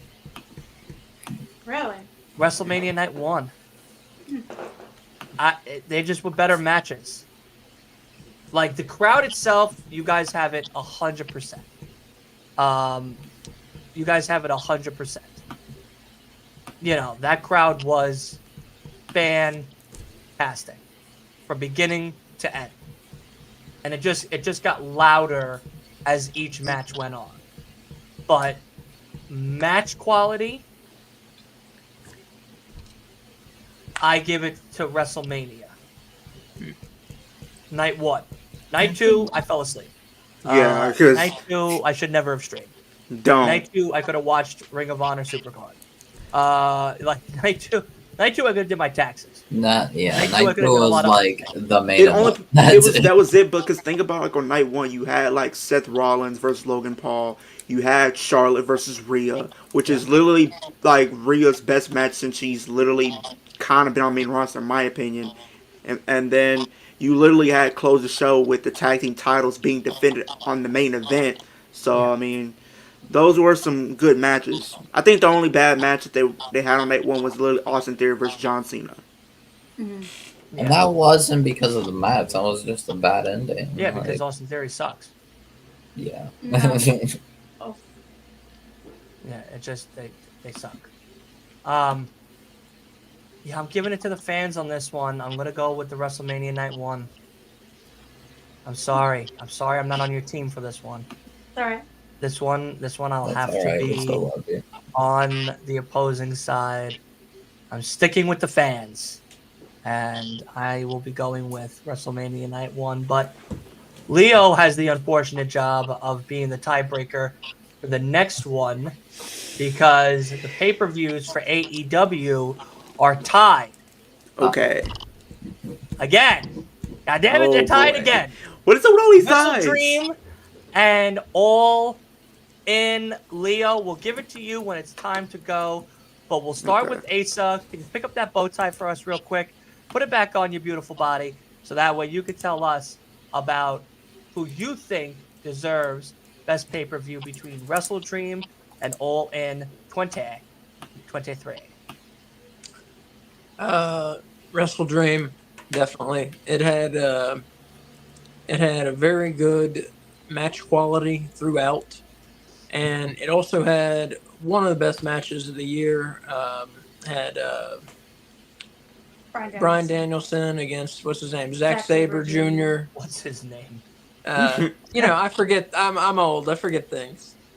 But that was a fantastic technical match. One of the best technical wrestling matches I've ever seen. And that's saying a lot. I've seen a lot of fucking wrestling. Maybe the best technical match that there's been. I don't know. It was really good. But that was a terrific pay-per-view. I think it was their best Wrestle Dream. Yeah. Okay. I promise that Asa and I don't always agree on everything, but we definitely agree on Wrestle Dream. It's my favorite pay-per-view from this year, AEW or otherwise. I think, like you said, every match, in my opinion, except for one, they were all great. And Zack Sabre Jr. and Bryan Danielson was literally a dream match of mine, and I got to see it at Wrestle Dream. I just feel like the name, it actually lived up to the name, which, like, that's a ballsy move to name your pay-per-view Wrestle Dream, but then to, like, make dreams come true. Yep. See in that? I feel like that's what they did. Leo? Wrestle no, Dream. wait, whoa. Sorry. All of it. I'm sorry. You good? Yeah. I am not agreeing. I will pick All In just because there were a few matches I had problems with in Wrestle Dream. Not the good ones, not the ones that everyone knows are good, but that the fact that that fatal 4-way tag team match for a future tag team title shot. I Why did we give it to the Young Bucks? Why? I Sorry, I hate them. They're literal children. Why do you hate them? They're just I don't know. I'll They've be right now back. like Continue talking. I'll be they've right. for me they've fallen off, and also they're immature and not not great people. Yeah. Like if I'm thinking of an AEW, like before, like AEW team, like tag teams, I would like instantly think of the Young Bucks. Now I don't care for them. I now think of FTR, and like FTR is basically outshines and outclasses them every Why do you way. think they're bad people?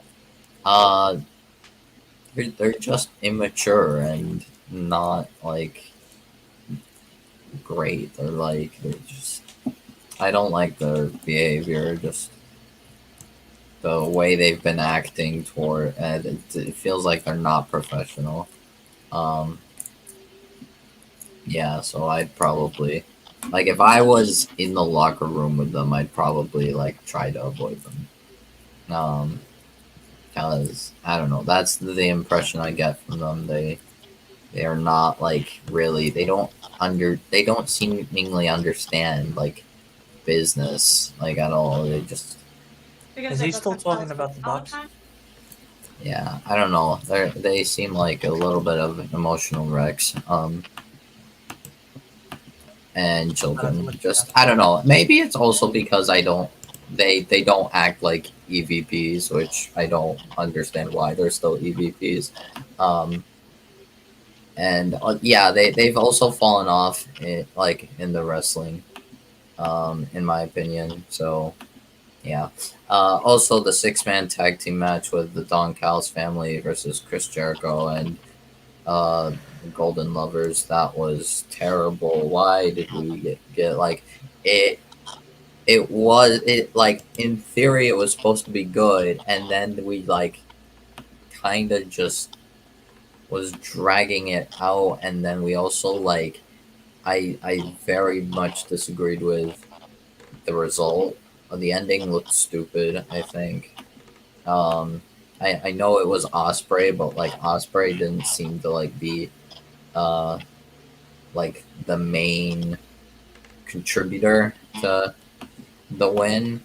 What are we talking Which about? maybe it was because to put someone like Takeshita over, but I don't know. I didn't like the fact that Don Callis family won, especially since Kenny Omega lost another pay per view. Who's your pick for Wrestle Dream All or in, All In? all in. Okay. All Just right. because I thought every match was good except like the women's world title match, because one of the 4 women included someone that does not know how to wrestle, and she became champion. Leo, what's your pick? Wrestle Dream. Wrestle Dream. Wrestle I feel Dream? like it was just a lot of different dream matches, like Zack Sabre Jr. versus Bryan Danielson. One of my favorite matches of the year, and it's crazy to think that that was my first time actually seeing Zack Sabre Jr. wrestle an actual match. Oh. Like I've heard of him before, like and stuff like that, but that was my full match, my first time seeing a full match from Zack Sabre Jr. and I loved it. Wow. Same with me. Same with me. I choose Wrestle Dream as well over everything. I think match quality again is the thing that really sticks out to me. Seeing Zack Sabre Jr., seeing a really good mix between New Japan and AEW was awesome. I think they pulled that off a lot better than Forbidden Door. I might be the only one to say that, but hey, you never know. Yeah, so I go Wrestle Dream too. So how many people chose Wrestle Dream besides Leo? 2, 3. Everyone except for Wolf. Yeah. You fucking Pepsi. He's Phil. just the That's odd why. one You out know, that's there. why you No, fucking drink honestly, Pepsi, bro. like Punk You drink versus Pepsi, Joe and was this is great, why. but like literally, like we had great matches all around. Like, we had a good showing for everyone. Oh, The don't Stadium be that Stampede fan. match was Don't be that awesome. fan. We had Uh, great matches all I around. love Darby and Sting versus Swerve and Christian. Osprey versus Jericho was great. The Trios tag team, the Trios match, title match. Uh, Even though I would have loved for House of Black to continue as Trios champ, but I was happy for the Acclaim. And I would have And then, of loved to have course, seen MJF win, but guess what? MJF It didn't versus fucking Adam happen. Cole was great. It didn't fucking happen. I So, Leo can't yeah. needs all to the way break home. the tie, right? Leo breaks the tie of the fans and us. Are you giving it to Wrestle Dream or are you giving it to Wolf's only pick, All In? I'm fair. I'm giving it to Wrestle Dream. I'm giving it to Wrestle Dream. Yeah, I'm sorry. Wolf, that's fair.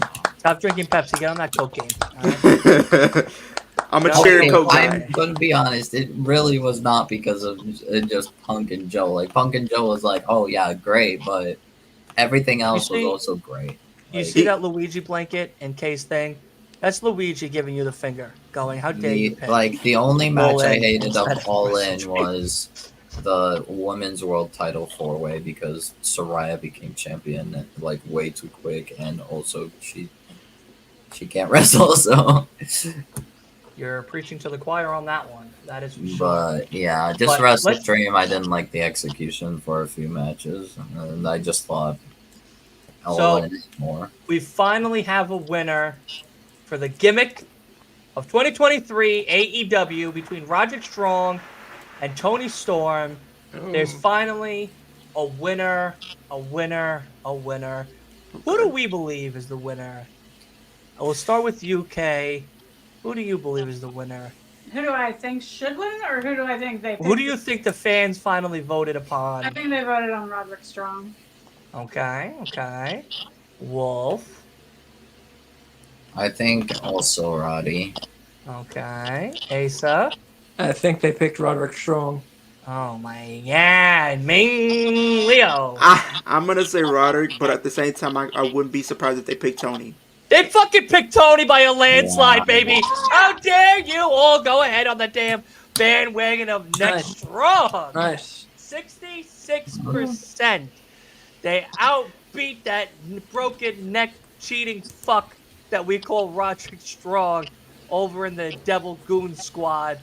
Unbelievable. I'm so happy they knew the right answer all along. It is none other than fucking Tony Storm, the fabulous, timeless Tony Storm. But now, let's get into some things that are a little bit more serious. A lot of others have been doing throughout the community of wrestling. We're going to go to best male superstar of WWE. Asa, this will be for you to pick the winner, to say the winner, because there is a winner. And we'll show the winner in a little bit. So we'll start back with K. K, between Gunther or Seth freaking Rollins, who are you picking for best male superstar WWE? I'm picking Gunther because I don't like Seth Rollins. Okay. She's a Seth Easy Rollins. for me. She does Okay. not like. Well, Seth. yeah, a leopard chicken is what she He's a called him. leopard So chicken. He's a fake CM Punk. So make CM Punk. Ooh. Ooh, shots fired. Shots fucking Yeah. fired. Shots fired. Whoa. Yeah, I mean, I think my pick is a little obvious. Gunther. Gunther has elevated the IC title to beyond anything. Like, wow, just an incredible athlete, incredible. God, I need more Gunther. Leo? I gotta go Gunther. Like his matches this entire year have been must watch. Everybody that's literally faced Gunther, he made them look like $1,000,000 even in defeat. Even people we couldn't even take serious that even had a chance of winning, like Mustafa Ali, just because he's been booked. And then the Miz gave Miz the best match he's had in his entire WWE career since 2016. It's Gunther. Okay. Asa, who do you have? And then you can reveal the winner. Well, I picked Seth Rollins. I think he's wow. had a terrific year. As he's not one of my favorites particularly, but he's had a terrific year as world heavyweight champion. Legitimizing that belt, and he's been defending it pretty regularly, and against different opponents. And just had a terrific year. Um, and a lot of athleticism going into those defenses. He's won his matches, in different ways, and used a lot of different moves in his arsenal. And he's just shown why WWE has put so much trust in him, and it really showed this year. So I picked Seth Rollins. But who is the winner? The winner is Gunther, the ring Gunther! I love it. I love it. Gunther at 60% over Seth freaking Rollins as the best male superstar of the year. Right here is where we're going to take a little bit of a break before we get back into the awards and kind of just chill out. We've been doing a lot of awards throughout the whole entire first hour of the show. I've been so glad to hear from all of you amazing, amazing people about your choices and stuff. So let's get a couple of fan reactions and, of course, your guys' reaction. How you guys liking the awards? Are we being fair? Do we think we're having a good time? Is this something that we want to do again going forward? Absolutely. I think it's going great, yeah. And I think the fans' votes, except for one, I think the fans' votes have been great. The fans have been on it. Yeah. Yeah, absolutely. Absolutely. Yeah, I think they've been great as well. And I'm very happy to hear that everyone wants to do this again. Kay, would you like to possibly do this again next year? Of course, yeah. I think it's great. Oh, Ripley. Some breaking news, Dylan. What? For TNA, some breaking news that you might be interested in. TNA. So there is let's get you on the hard cam for this one. So we have a tag team title match set for Hard to Kill. We have ABC defending the TNA World titles against the Rascals, Mike Bailey and Trent Seven, and the Grizzled Young Veterans. Let's fucking go, boys! Wow. Let's fucking go, boys!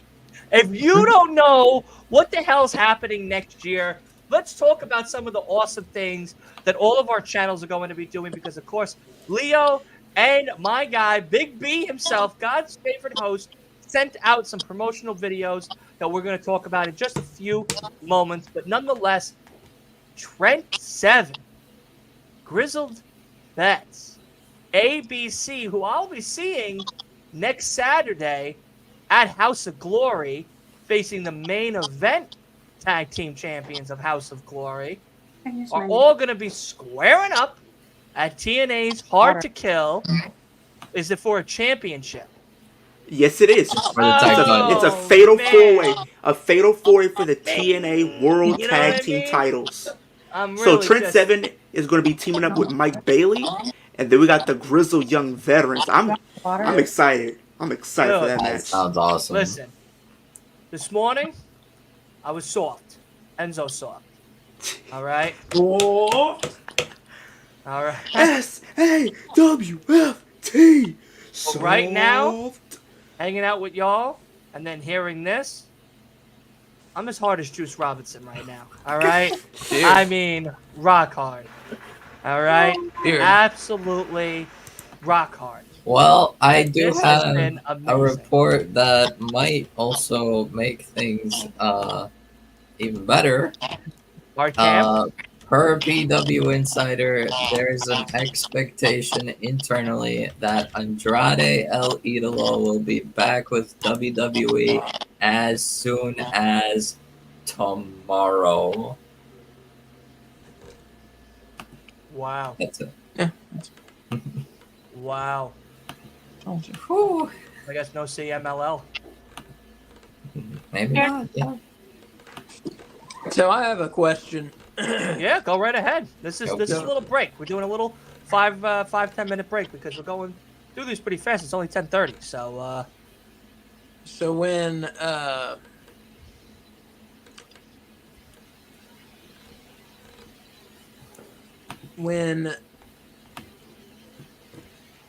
Adam Cole was like living at Roderick Strong's house yeah, and making the peanut butter and jelly sandwiches, yeah, mowing the lawn, yeah, and moving the furniture. right. They were plotting on MJF. Wait. What the fuck part of the plan was that?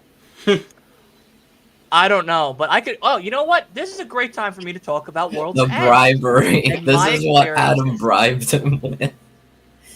He's like, finally you go help ahead. me do this stuff, and I'll do this ridiculous lawn and furniture stuff for you. Yeah. Fuck World's End. Okay. Absolutely heartbroken. Yeah, I was. Devastated. So, I'll tell you about the experience I had at World's End. I'm gonna give myself the hard cam here. And oh god, that is an ugly image. All right. So, so yesterday I was at World's End. I can't do it with a hard cam. Yesterday I was at World's End for the pay-per-view, as you all know. I was all a part of your streams in some way or another, doing the little pop-ins and stuff, which was great. I watched some of that back today before I decided to fall asleep. And I loved the fact that my phone was so close to my face that all you saw was like my eyeballs and then my forehead and eyebrows, which was great. I think that was some great highlights of the show. But yeah, it was venue was packed out, sold out arena, sold out stadium. Okay, and the merch didn't have one thing for the women's division. Nothing for Tony Storm, nothing for Chris Statlander, nothing for Willow, nothing for Julia Hart, nothing for Abaddon, nothing. Samoa Joe merch, MJF merch, AEW merch. No figures, no belts, no beanies, no snapbacks, no nothing in the women's division, which I have a huge complaint about because that's some bullshit, especially for Willow and Chris. They're both from Long Island, for Christ's sake. And you didn't give them nothing? Like, not even a t-shirt? Is pathetic. That's pathetic. Like, you could have made a t-shirt for Chris Statlander and Willow. You could have had Willow and Chris Statlander on the same fucking shirt facing off against one another instead of having nothing for them, which I thought was really, really ridiculous. But the stadium ran out of food by like 9 o'clock. No chicken fingers, no glizzies, no sausage, no hamburgers, no French fries, no candy. glizzy? no What's a shit. glizzy? Oh, it's That's a hot that's- dog. It's a hot slang. dog. It's slang term for hot dog. Yeah, Oh, okay. It's a New York thing. The We call glizzies it are that now down here, called too. hot dogs. we call them glizzies. Like, Yeah, it's because you're also from New York. Same with the chopped cheese. So that's why New York's better. I don't know what to tell you. So yeah, no glizzies, no hot dogs, no hamburgers, no chicken burgers, no nothing, nothing. And yes, it is also a reference to a gun as well, but we now reference it as a hot dog. Yeah. So anyway, whatchamacallit? Yeah, we had no food, no water, no Gatorade, no soda, no alcohol, nothing. They ran out of everything and you at the Coliseum. Wait, they 9:30 ran you out of said? the alcohol? By 9 Did o'clock. they do By it? 9 o'clock, everything was ran out. Nothing. There was nothing. Nah, Absolutely nothing. Like absolutely nothing. Nah, And I can't go to an event like that. I'm sorry. but because like when we went, it looked like there was so much food. Right. And by 9 o'clock, by the Tony Storm match, done, empty. Wow. Yeah, Empty. bro. That's kind of Unbelievable. wild. That's Empty. wild. So That's between wild. no women's merch and no nothing, we just sat there like, wow, unbelievable. So as I went back to my seat, a little girl vomited all over the stairs, and that I Ew. missed. And two Oh. moms went at each other, like fist fighting, Oh boy. which was wild. And it wasn't the first time that they did it of the night. Did they So- get kicked out? No, No. it's New York. Only in New York y'all can get away with that. Only in New York y'all Only can in get New away York, with that. baby. Listen, man, I lived in Queens, and now I'm on Long Island. I visit the city all the time, and it's a fucking time. You know what I mean? It's a time to be alive. But when Edge and Christian were wrestling, the one woman had a sign, and she held it up, and I guess the one woman behind her didn't like that, so she yelled at her to put the sign down because she couldn't see, or maybe her kid couldn't see or something. Right. And, you know, they started bickering and yelling at each other. So then she left and got security. And then security had to yell at them and everything. And then the fathers went back at it and tried fisticuffing with one another. So Oh, then they Lord. separated them, Hmm? sat them down, and was just like, look, it's not that big of a deal. It's just a sign. I understand, yada, yada. And try to, calm the situation down. But, yeah, it was like, listen, I love it. It was a great fucking time. Experience, 5 out of 5. Experience, 5 out of 5. But the show, 2 out of 5. Yeah, because it's like, and I think I said this. I didn't really like the show too much. I feel like it didn't get interesting for me until like the last 3 matches, because those were the main 3 that people were actually invested in. Andrade's match was good. It was good. I will say Julia that. Hart's match was good. I missed the whole Tony Storm match because I was sitting on food You didn't miss lines. much. I'll just say that. I missed the whole Tony Storm match because I was on 2 food lines to try to find food. Don't they No luck. overprice y'all though? What? Don't they? Don't they be overpricing y'all for like your food and stuff? Chicken fingers was $7.50. You got 3 fingers for $7.50. Sodas Nah. with $3.25.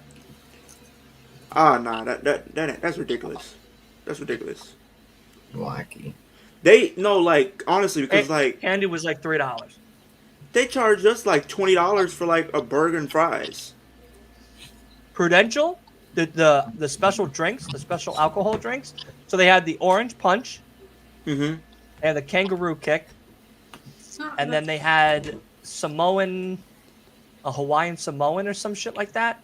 That sounds good. And I think the Samoan one was like red, which was cool because I had like fruit punch and like a couple different like liquors in there. So me and Sam split a kangaroo kick, and Sam's face was great. So it was like triple bean, limeade, lemonade, ginger ale, tequila, and like something else. So Sam was like, I want to try it. I said, all right, try it. So he tried it, and he was like, oh God, oh God, this is too much. And I'm like, well, it's called the kangaroo kick. And he goes, well, I feel like a fucking kangaroo just fucking kicked my back of my tonsils. And I'm like, all right.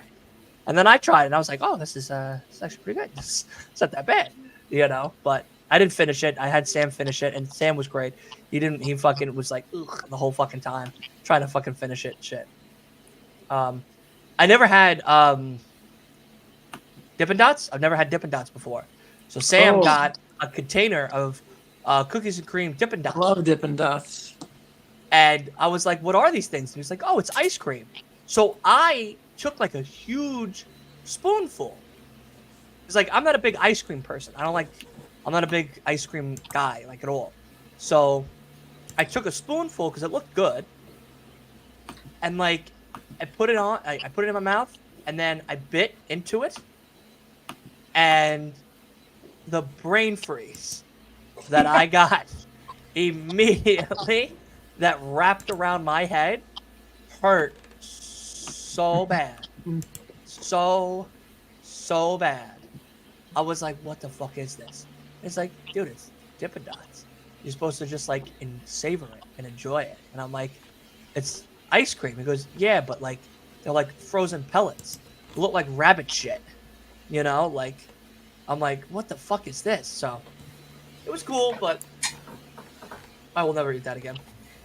Happy New Year, Ninja Boy. Love you, buddy. Yeah, like just crazy.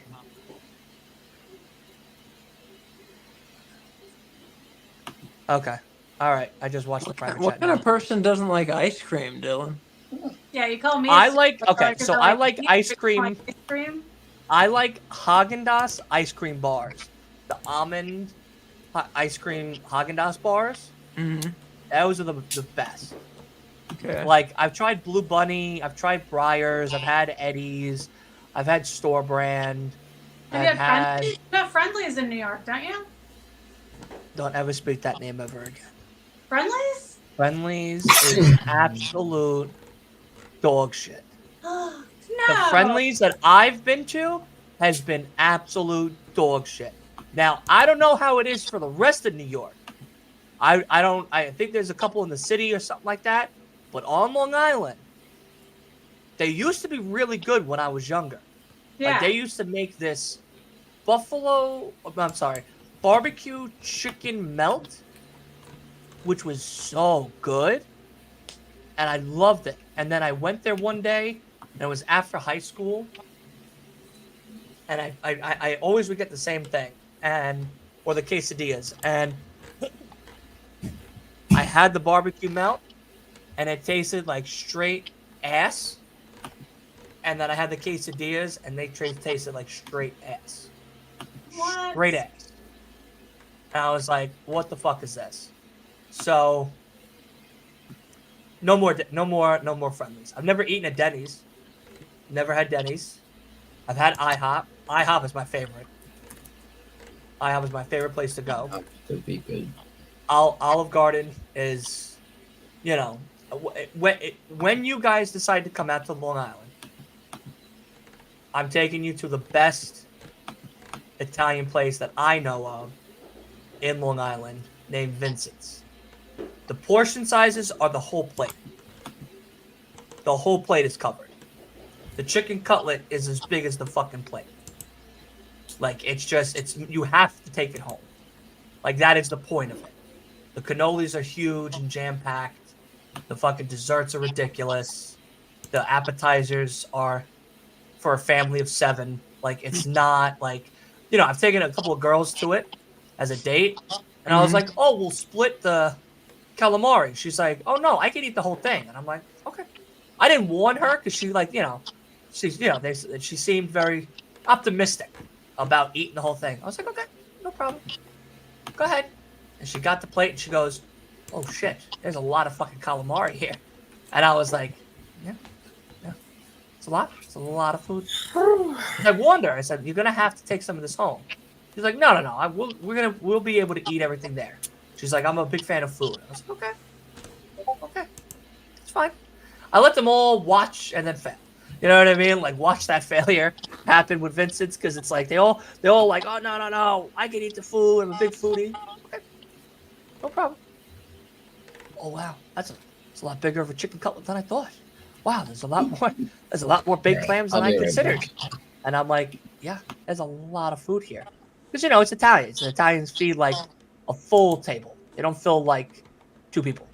You know what I mean? So, it's a very different experience. But great food. Frank Sinatra used to eat there all the time. Sammy Davis. A lot of the Mafia guys used to eat there. It used to be a big Mafia spot. Back when the Mafia was really big in New York. Yeah. Dylan, I meant to ask you, what did you think of the He's Our Scumbag vignette promos they had before MJF came out? Okay, so when MJF came out, I was standing Juice Robinson hard fully up. All right, fully up. And everyone's like, "Why are you standing up?" And Sam and I were the only ones standing up in our section for MJF. Everyone else, like, there was a couple of nobody else in our section was standing up for MJF. Fucking true legends. All right, MJ. So if you're seeing this, buddy, and you're like, "Oh, why were there two loony bins fucking standing up in section 205?" It's me. All right, I'm your best fucking friend, and I'm your next door goddamn neighbor. And when you come back to AEW, buddy, let me be in your goddamn entrance. Because I would hold that fucking throne on my fucking back to bring you to the goddamn entrance, all right? I would be crippled and paralyzed to let you go to the entrance and never touch the ground, all right? True fucking love for this man. Anyway, when they did the vignette, I have the whole vignette on my phone. I watched the whole thing. And my favorite part of the vignette was the girl. She's like, "And I'm the girl that used to be in the Mustang that drove really fast."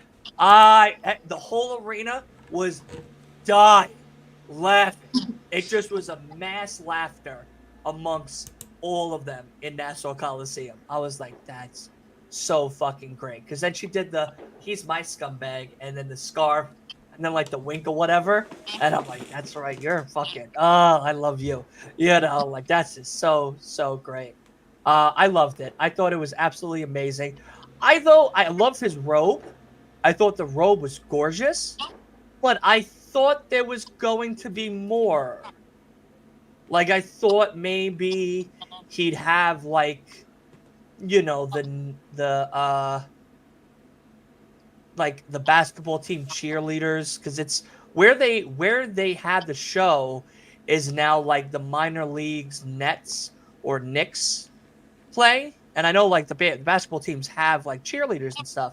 So I thought maybe they'd have like cheerleaders come out, or like Islanders fans, or like something come out with him to be at the entrance for when he came out. But he had nothing.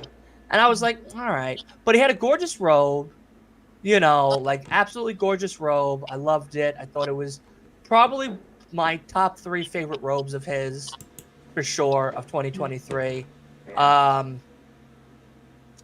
It was a good entrance. We were just a little disappointed with the way that he came out, because I thought more was going to happen, because it's Long Island. It's his home, we literally passed his exit where he lives on Long Island to get to Nassau Coliseum. So it's just like, you're right there. Like, why don't you do something extraordinary? But is what it is. I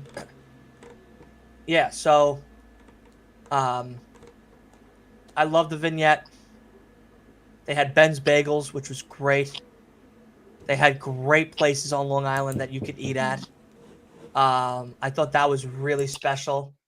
And it was a great moment. But again, I always set my expectations way too high for shit. So, I wasn't disappointed or anything. It just was, all right, is what it is. But it was a great show. Seeing MJF is always great. I never get disappointed seeing my king perform and stuff. So, definitely something to rewatch again for sure in 2024. But it looks like he's resigned from the way things ended, and maybe that Players Tribune I didn't read too carefully, because I know, clearly he has a shoulder, an elbow, and the hip. So he has 3 big injuries. His shoulder he can't lift over his arm. His elbow is like stiff or something. And there's swelling in both those locations. And then his hip is all fucked up. Mm-hmm. I think the hip is the worst of the injuries. Like, the other 2 are bad. I think they're more like muscle swelling, more or less, than the hip. I think the hip might have been like not displaced or anything, but maybe like a fracture or something.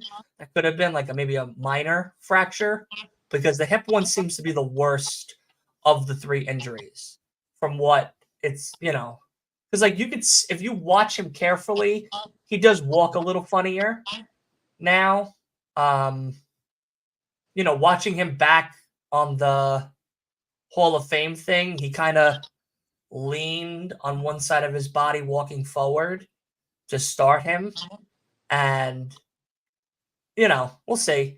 I hope he takes the time to heal. I hope that, we can have some lunches or something together so we could talk about 2024 and what we're going to do in 2024 together. But, I hope that his recovery is good.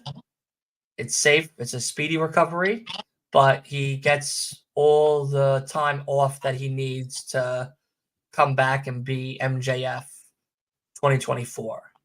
So take till Double or Nothing, take till All In.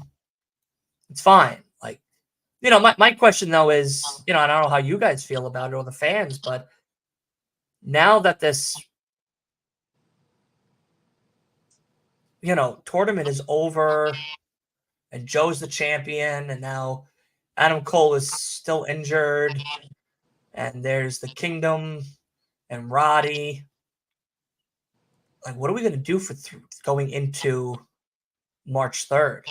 Because we have 3 months when Dynamite comes back. A lot can happen. What? A lot can happen in 3 months, Yeah, that's true. They kind of reset everything. We got 2 months.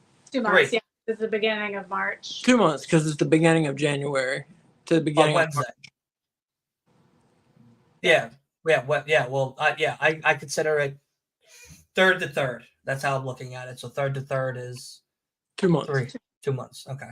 Yeah. I'm a wrestling fan, not a mathematician. You know what I mean? So I pick and choose my battles, unfortunately. Not the best of ways. But yeah, like I said, it'll hopefully it'll be a good recovery and maybe we see him at Revolution. I'll bring the scarf, I'll bring it. It's gonna hang in the Raptors for now. It's gonna hang right there. Y'all are gonna see it for a little bit. I'm not gonna be putting it on.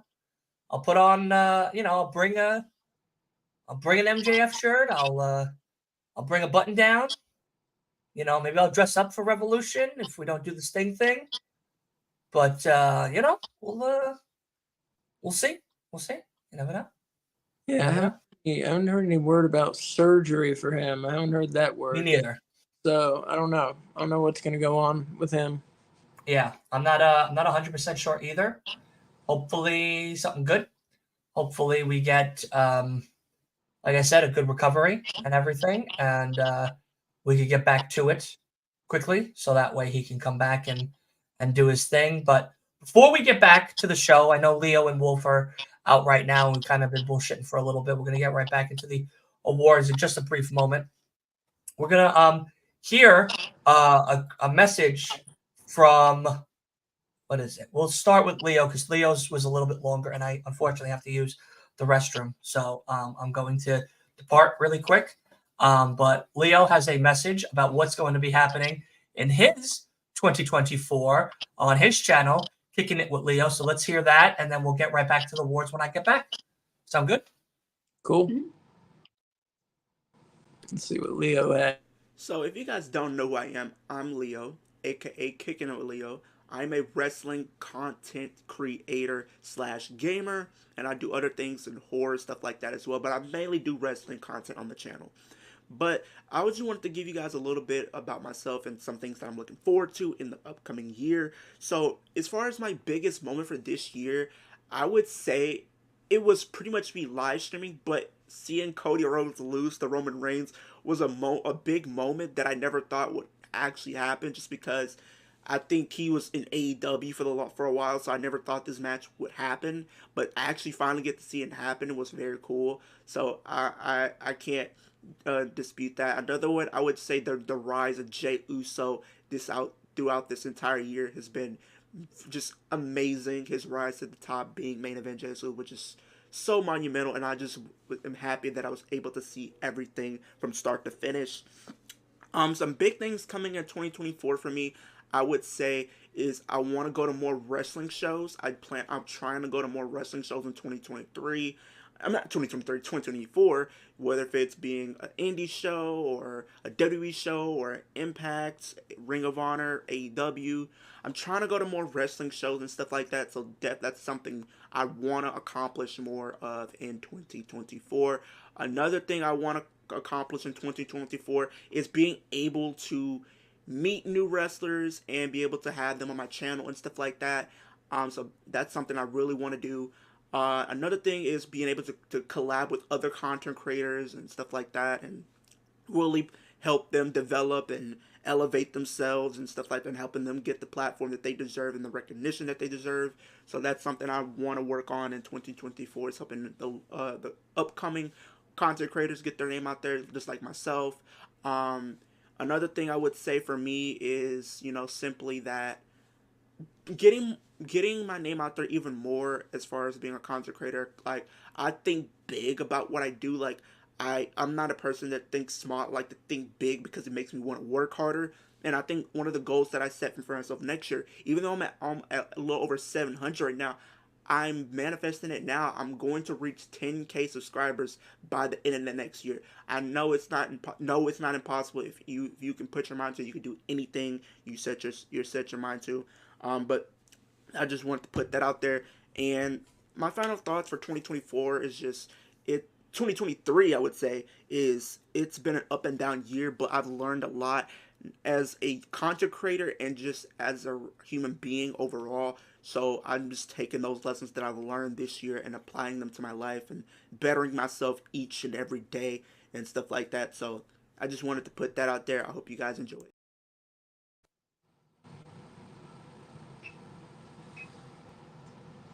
It's just me. Well, that was a nice video by Leo there, and I know he's been talking when he's been on the show about the things that he does want to do, and he does want to get more ambitious in 2024. And I know one of the big things he's talking about is covering a lot of TNA events in 2024. He's been talking about stepping up that coverage. So hopefully he gets to do that. And yeah, best of luck to Leo. Oh, and there he is. We just right saw here. your video. Yeah, we just saw your video. Hey, appreciate it. Yeah, absolutely, buddy. Yeah, I man. love I love the goals that you're trying to set for yourself and trying to get bigger and better. Yeah, And of course, more and more exciting things hopefully to come on the horizon as we all get to where we want to get to. absolutely. Yeah. Well, Kay, Asa, do you have any minor goals or big goals that you would like to try to get with your player with the heart cups that I absolutely love? Those are absolutely adorable. Player one. These are from our wedding, actually. Oh, wow. that's awesome. He's player one, I'm player two. Oh, that's funny. That's pretty Okay. dope. That That's is pretty really dope. dope. Yeah, That is really dope. the couple that games together stays together. That's what they say. That's true. That's very, very true. So what are some of your guys' goals for No Bones About Wrestling that you guys would like to share with all I'd like of to us? start getting some wrestlers on the show as guests. I haven't tried much this year. Tried very little. I tried with one or two guys. That's about it. But I'm gonna try more next year to get some independent guys on the show and talk about things. That's one of my goals. Obviously, get more interaction with fans going on. That's something we always want to do. Get more subscribers. Get those numbers up there, and just try to keep our shows fresh. I don't like things to seem routine. I want to constantly be reinventing the way that we cover AEW mostly. I want to constantly be reinventing the way that we cover AEW to keep it interesting for us to do and to keep it interesting for the fans who watch it. Okay. Okay. I very much like routines, so it'll be an interesting development to see how our podcast changes or stays the same as we move forward. When we first started this, I was very much into like the gear and the fashion of wrestling, and we've moved away from that, and I'd kind of like to get back into that for 2024 because I find it all very interesting. I used to be a costumer for theater companies, and so I find costumes very interesting. So I'd like to get back into the fashion aspect of wrestling. I like that. Yeah, let's do it. Well, we should have we should have a little bit on the show, each week about gear, Yeah, Well, there's not that'd be fun. weekly to talk about with gear necessarily, Yeah, no, people have different gear, all the time. That's true. Yeah, that's true. My Wolf, humblest apologies. I what's it called? I had to greet my sister that just came home from vacation. Awesome. I don't know what to say to that. Awesome. What are some of your goals for 2024 before we get back into the awards portion of the show? Number one priority: find a job. Okay. That's a good I one. desperately need one. But yeah, there's not really much else. It's like really just that, like just mostly find a job and go from there. And No content creation for you in the future? well, no, and I'll keep up the content creation. And we'll figure it out just as days go by. Hey, Wolf, my company is hiring. Your company is hiring? Scribe America, they're hiring. Is it remote? Because I don't think I'll be able to go to. It's national. It's national. It's national. Yeah, they may have a branch in Michigan. Yeah. What? Tribe America Leathers? Scribe America. Scribe. Oh. Why did I hear tribe? That's I don't know why you heard tribe, buddy. healthcare. He's thinking about Oh. Roman, Dylan. That's all that is. He's Were you thinking about. of your other fan that drinks Pepsi, Roman Reigns? No. It's just like diligent note taking. Yeah, you go in with the doctor and you type what the doctor says and you type what the Healthcare patient company. says. But as long as Yeah. you're good at typing and listening when people are talking, then you're fine. Okay. Listen, job's a job. I've done a lot in my spare time. I've done dishwasher. I've been a dishwasher, a prep, a cook, a waiter, a busser, a fucking manager, assistant manager, a cell phone rep, a merchandiser, salesman, podcaster. I used to work with my dad sometimes on the weekends as a plumber's assistant. That wasn't fun. I used to dress Barney the dinosaur. I have 2 jobs, so That's a fucking job right there. You know what I mean? Like, wake up in the morning and you see Barney roll out of bed. Like, what's the outfit gonna be today? And you're like, I literally have 2. well, I got a whole fucking collection for you, Big B. But really get into that purple gear. There's another thing I thought about though, Dylan. What? Another thing I want to do more of in 2024 is literally get into horror movies more, because I'm a horror fan, if you guys don't know, but I'm trying to implement horror content into my channel. Bro, this as is a well. wrestling podcast? What the fuck you talking I'm about? just horror saying. movies for? I'm just saying another thing I want to do in 2024 as far as my YouTube channel goes. That's fair. There's a lot of horror wrestling crossover. Yeah, Exactly. So I mean, we're big horror fans too. Yeah. what's your favorite scary movie? Me.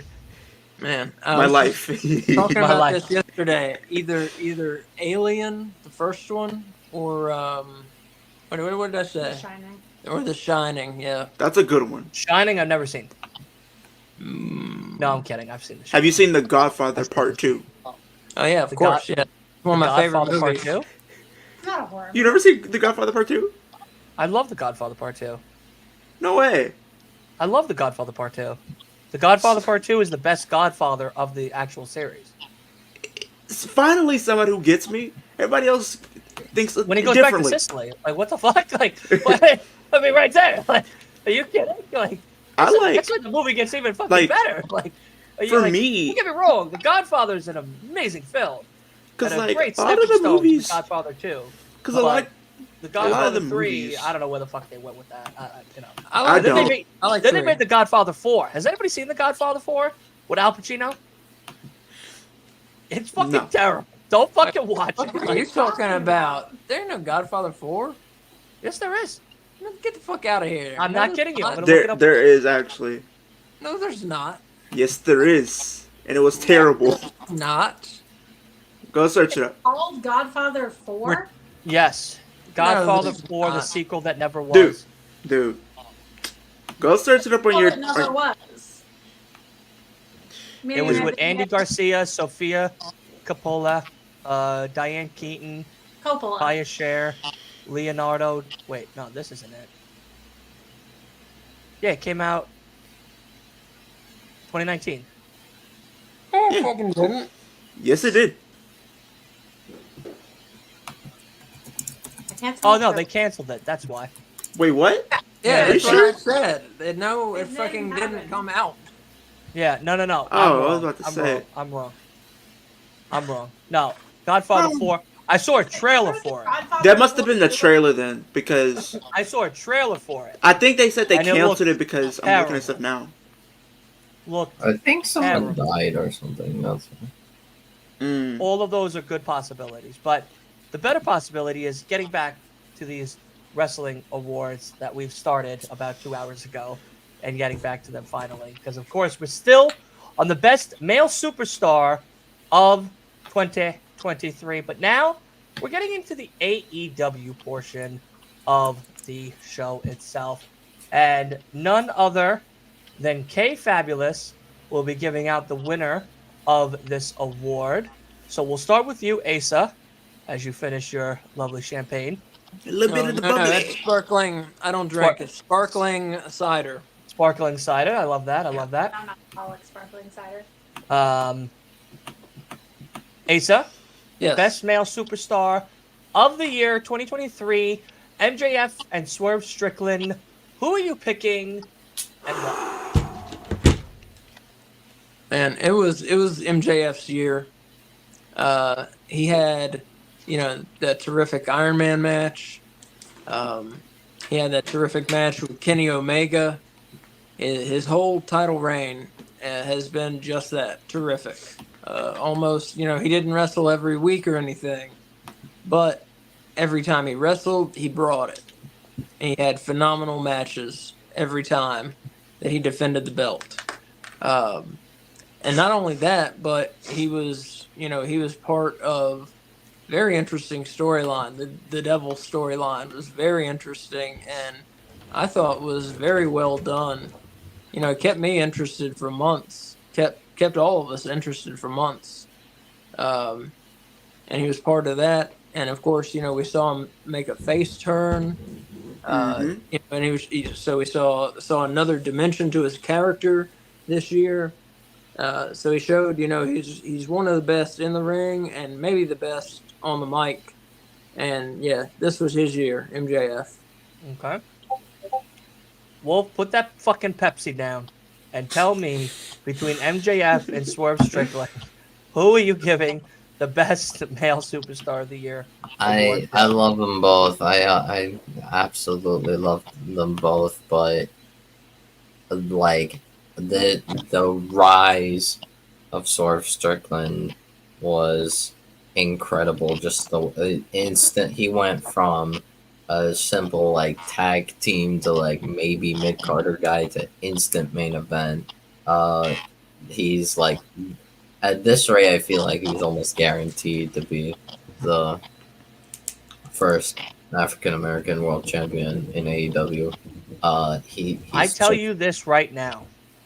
If AEW doesn't fucking crown Swerve Strickland AEW champion in 2024, we're rioting. Okay? We're fucking rioting. I I'm believe finding Tony and I want a conversation. I think what Byron thinks might happen will be what happens, and they crown him at All In at Wembley. But it depends on how things go. I don't think Joe is gonna have like a lengthy reign. I don't think He's he needs. transitional. He definitely doesn't need a lengthy reign. Um, just like a couple months maybe at most, and then drop it, and then and then probably the next champ would be a transitional babyface champ just to give it to Swerve. Um, but yeah, I'm hopeful. I think, but yeah, Swerve definitely went above and beyond this year. Became the most over guy in AEW. Um, so yeah, I'm personally giving it to Swerve, but I did love MJF. No. It's okay. It's all right. Leo, MJF, no debate. thank you. Exactly. Enough said. There's nothing to talk about. Okay. Who are you giving it to before we reveal the answer? I'm giving it to MJF. I think there's That's something fucking right. wolf in his brain. Swerve Strickland is not the most over guy in AEW. MJF is the fucking most over guy in AEW. A year, goddammit, a year. I watched him win the belt and I watched him lose the belt. Okay? I watched it all. I watched the up and the It was an fucking incredible fall reign. It of was an MJF. amazing reign. I love the reign. Wolf, you probably would have got away if this was like a category of like breakout star, but come on now. I went with other younger talent that like didn't get the what's it called? Didn't really get the spotlight as much, Well, but Do you want me to definitely tell you will in this Yeah. 2023. Fans picks. Dylan? yeah, we're gonna go in a second. So, Okay. of course, my next door neighbor won this one in my book. He wins everything in my book. There's no one fucking better. Swerve though is a great choice though. You know, like Swerve has to be that guy that has had an incredible year for sure. His incline to the top to even getting into that G1 Classic was so good. And being the least pinned out of everybody in that G1 Classic says something. Like, I don't think people realize that he has been pinned only a lot less than everybody else in that G1 Classic. Less than Moxley, less than Briscoe, Lethal, Jay, everybody. That says something. Like, for sure that says something. Wait, you talking about for the Continental? Are we Yeah. sure? I thought Moxley was the same as Swerve because they both only got pinned once. Least pinned. No, because Moxley got pinned again at the final. Out of the whole yeah, thing, okay, gotcha. he's the least pinned out of all the competitors put together, which is an impressive feat. But listen, They're keeping him strong. okay, who's the winner? The winner is the real tribal chief. Exactly. The fucking king, my next door neighbor, fucking MJF, baby. Okay, it's MJ fucking F. And if you thought different, guess what? He's fucking better than you, and you know it. All right? Fucking better than you, and you know it. Look what he did to Swerve. Right when he saw Swerve. Skirt. Swerve.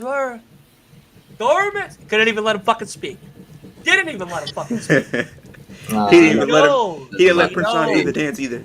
Right. I And think he did Swerve the did fucking pretty dance. well on against MJF and Braun. Yeah, and he did the dance better than him. Come on, baby. With a whopping 75% to 25% against Swerve Strickland. Though, two amazing choices. There's nobody, either one I would have been very happy with. Both men had an amazing, amazing time rising up in 2023. But let's get to the also amazing women of the WWE and AEW now, with the next award going as Best Female WWE Superstar. Will go Wolf, as you're going to pick the winner, as the choices were Rhea Ripley and Io Sky. K, take it away. Who do you believe is the winner of this award? I have to give it to my girl Rhea Ripley. She's just dominance in every way. She runs the Judgment Day. She runs Monday Night Raw. She deserves it. That's a good one. Asa? Rhea Ripley. She's she's got the belt. She's got the look. She at this point, I think the WWE should put her in some matches with men. I mean, seriously. She's always on top. What more can I say? Rhea Ripley. Shrimp? Leo? I gotta say Rhea Ripley. I think she just had an amazing year, headlining WrestleMania, winning the Rumble, and pretty much like dominating anybody who stood in her path, and being the leader of the Judgment Day, and just proving why she is a made star. So I gotta give it to Rhea. Yeah, absolutely. Wolf, who are you giving it to before you read off the answer? I guess I'm the only odd one out again. I've just been kind of feeling a little like disappointed and lackluster of Rhea. I think Io has put in more work than Rhea, especially with her title reign. Io has just been incredible all year. Sure, and it's kind of the same reasons that Leo gave for Rhea. But obviously Io didn't win the Rumble. She won Money in the Bank though. And I think she's just got incredible talent and incredible skill, and has put in a lot more work and elevated the women's division, I think. Especially now with this story of Damage Control. I'm really excited to see what comes next on SmackDown, on the women's division in SmackDown, especially since on Friday we are finally giving a women's title match to Mia Yim, which, I mean, obviously Io will win, but still, like, the fact that we're giving someone like Mia Yim an opportunity against Io, that's incredible. I think that's a dream matchup. So honestly, my pick is Io, just because I think she did more work with the title and everything than Rhea. I don't know. It feels like Rhea, it just feels like, has been given less time on TV than actually wrestling and stuff than Io. So maybe that they want to differentiate that, but my pick is Io. But the winner is Rhea Ripley. Rhea Ripley, baby, with 60% win over Io Sky. I know we've been clapping for like only certain ones, and other ones you haven't been. Yeah. So, been very inconsistent with the clapping. I've noticed that. I'm sorry. That's on me. That's on me as a poor host. Alrighty. So WWE is now done. AEW is now up. Best female AEW superstar. We are going to give it to Leo to be the one to give us the verdict for this one, which I'm typing now in the thing. But Wolf, we will start with you. Who out of Hikaru Shida and Tony Storm are you giving AEW's Best Female of the Year award? Well, I am giving it to Hikaru Shida just because when like her return to what she's done since she came back to AEW. She's done a lot for the women's division. Like, Can I ask you a question, Wolf? uh, Is your middle name Odd Person Out? Just thinking, like, we really need Wolf here to be like the one person who disagrees with no, everyone but, else. all logic. genuinely, like, I think, I mean, again, I've been In the saying, past 6 like, months, what has Hikaru Shida done? she's done pretty well. She's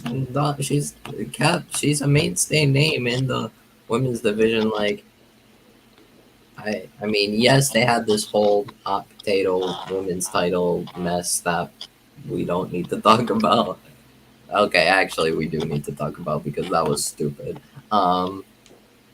But still, I think since she came back around the beginning of the year, like all the way until now, she's reestablished herself as like a main name in the AEW women's division. I remember her winning as a third-time champion and then leaving TV. Well, no, she was on TV until Tony took it off her like almost right away. Yeah, it was a weird hop. I think Tony Khan, what's it called, thought, okay, we can't hot potato with the TNT title anymore too much because Christian Cage is actually over, and what's it called, we'll probably like get our heads on pikes if we hot potato with the TNT title. So let's do it with a women's world title. Total mess. I didn't like that, but we put it on Tony Storm. She has this timeless gimmick. Now, please give her more time. Okay. Let's go with the other one that believes that Wolf is the hot potato of decision making. Wolf's brain is potato. Is that what we're saying? Wolf's brain is made of potato. Is that what we're saying? A hot potato. Yeah. So I'm going with Toni Storm because she's awesome. Her title reign has been interesting. She's been wrestling and defending it, and she is like perfection on screen. So, of course, she should be the AEW Women's Champion of the Year. Okay. Asa? Yeah, Toni Storm has had a terrific year. Terrific in the ring, terrific in her character and in the segments that they've done. Yeah, I mean, nearly flawless year. One of the best years that I've seen a woman have in AEW. Toni Storm should win. Okay. Leo, who are you giving it to before you give the answer? I'm gonna say Toni Storm. I think she just has the best character in the whole women's division. She's elevated herself to a level like I've never seen anybody before, and now she's champion. She's definitely elevating that title as well. Some of the best work I've seen this entire year from the women's division in AEW. And the winner is Toni Storm. Toni Storm with 60%. Nice. Wolf, clap for Toni Storm. Oh yeah, sorry. I was reading my comments and making sure that people are not doing random stuff. Yeah, I know. We've been having some randoms in here tonight. All right, let us get to Best Tag Team / Trios of 2023. And we're going to start with AEW on this one because listen, these two picks are making me feel like Juice Robinson right now. Because they're two good ones. They're two good ones. Okay. I'm going to have Asa be the one to deliver the winner on this one here. Yeah. Okay. So the answer is in the private chat, but do not say it, of course. We'll start with none other than Leo, who got the one prior. Between House of Black and FTR, who Oh, are your tag no. team of 2023 for AEW, buddy? Man, I wish that was not the case because I love both right now. Man, I'm gonna just. Oh. FTR. FTR. It's close, but FTR. I love both, but if I only could pick one, I say FTR only because they kind of held the tag titles this year. So Elevated them to.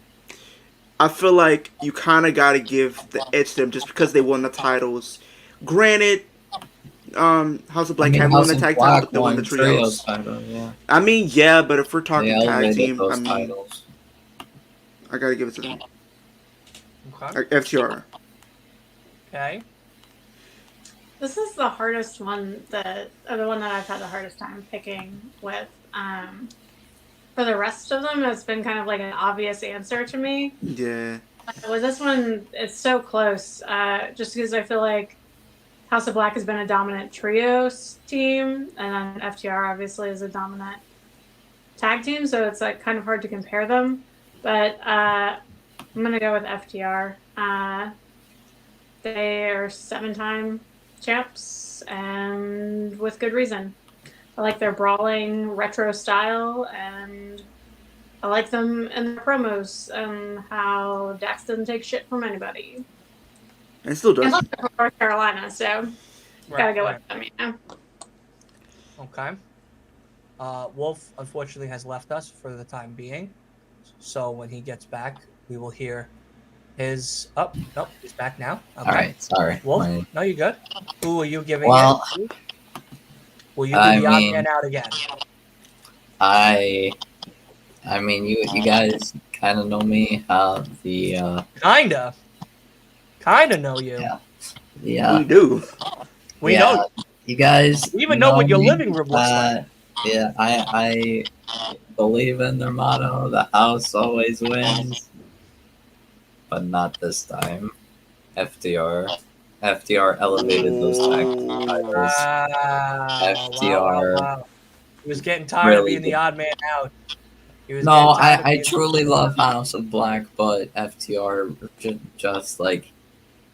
just did so well in the tag team division. Did so much for the AEW tag team division. They put in work. They really proved themselves. This was their year. Yeah, absolutely. Yeah, I so like that. FDR, 100%. Asa, who's your pick? And then tell us the winner. Yeah, this is one of the toughest ones all night. Definitely. I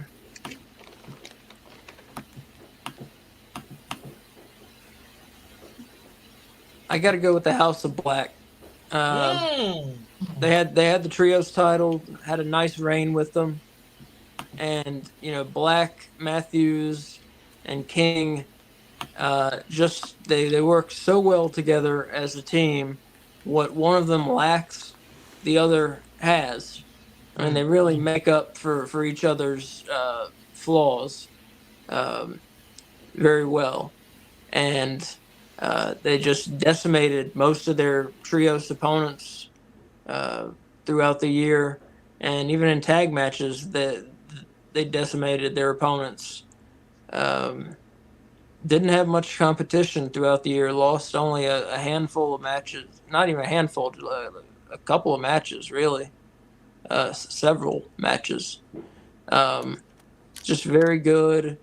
Very fun to watch. They came out and just they executed wrestling is what they did when they came out. So House of Black. But who is the winner? The winner is FTR. Wow, by like a lot. Yeah. Yeah. FTR with 75% of the votes for the I'll be win. honest. I did want to mention one thing. Based on what Asa said, I absolutely agree, and it's also why I. No. That was your one thing that you absolutely agreed. No, said you no, wanted to no. mention one I'm thing. saying no. It's based That on was your. something else, but like people have been saying like Malachi should like leave AEW and go back to WWE. I kind of can understand that, but like also no. He's like he's part of the like he's part of an iconic faction in AEW. It just feels like AEW will feel like kind of brought down a little if they lose House of Black.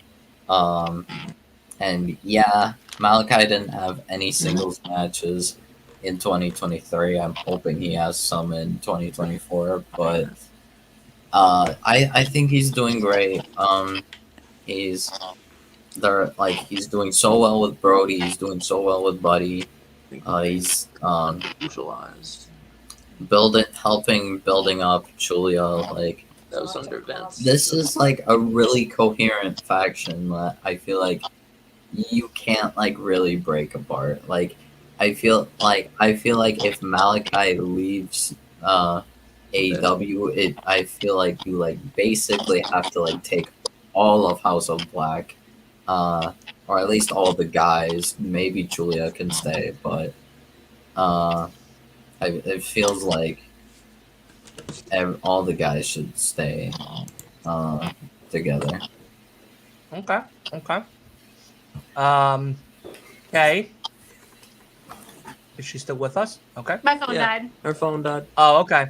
So you'll have to go to the private chat because you are the one to do the tiebreaker between the WWE's tag team or trios team of 2023, which the choices were Alpha Academy and the Creed Brothers.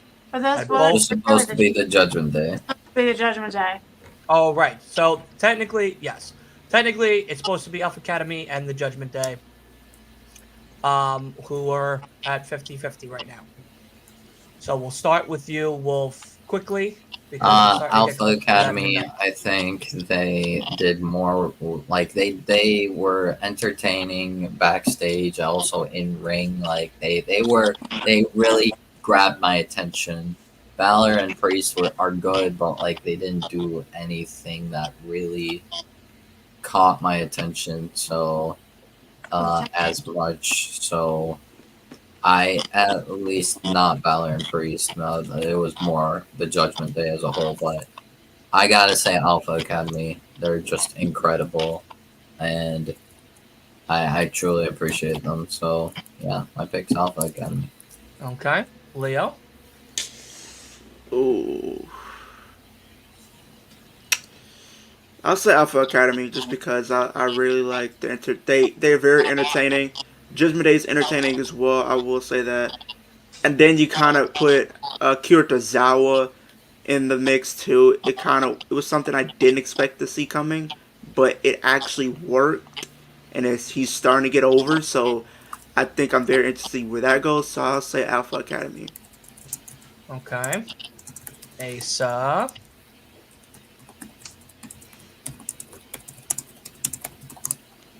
What's your name? Judgment Day. I gotta say Judgment Day. They're a good team. Very good team. Work well together. Held the tag team titles for quite a bit.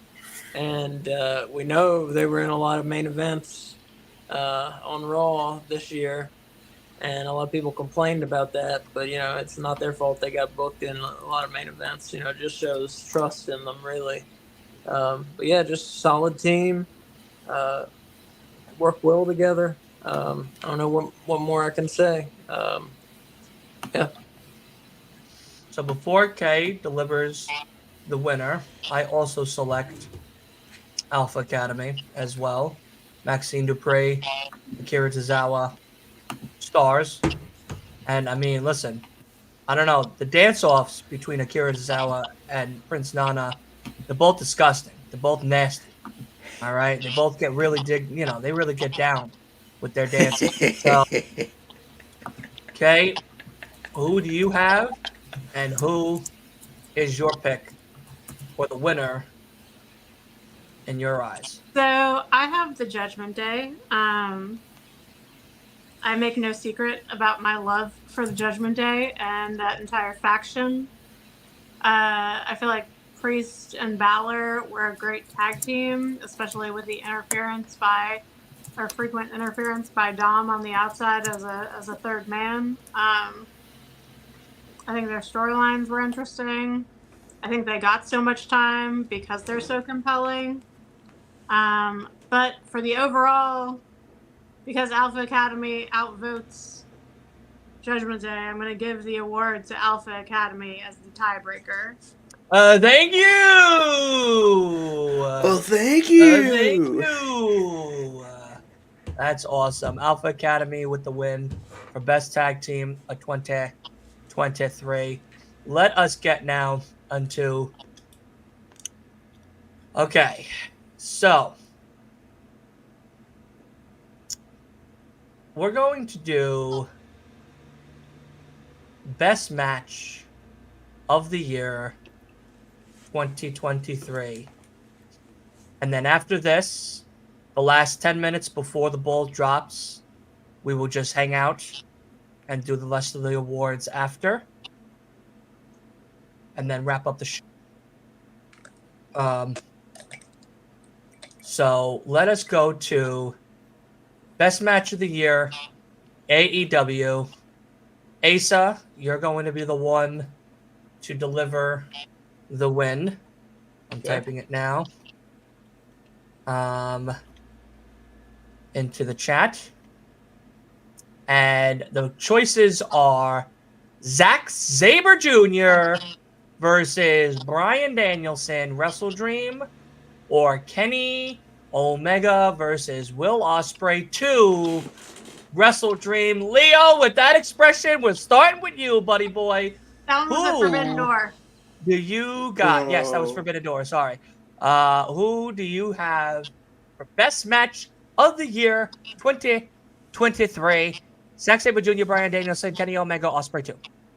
Man, they got me there soon, because these were two of my favorite matches from AEW this entire year. Oh, brother. This guy stinks. Oh.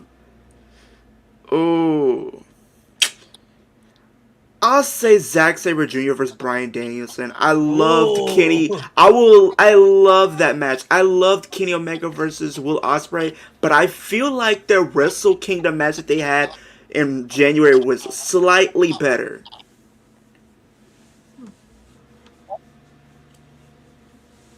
So, yeah.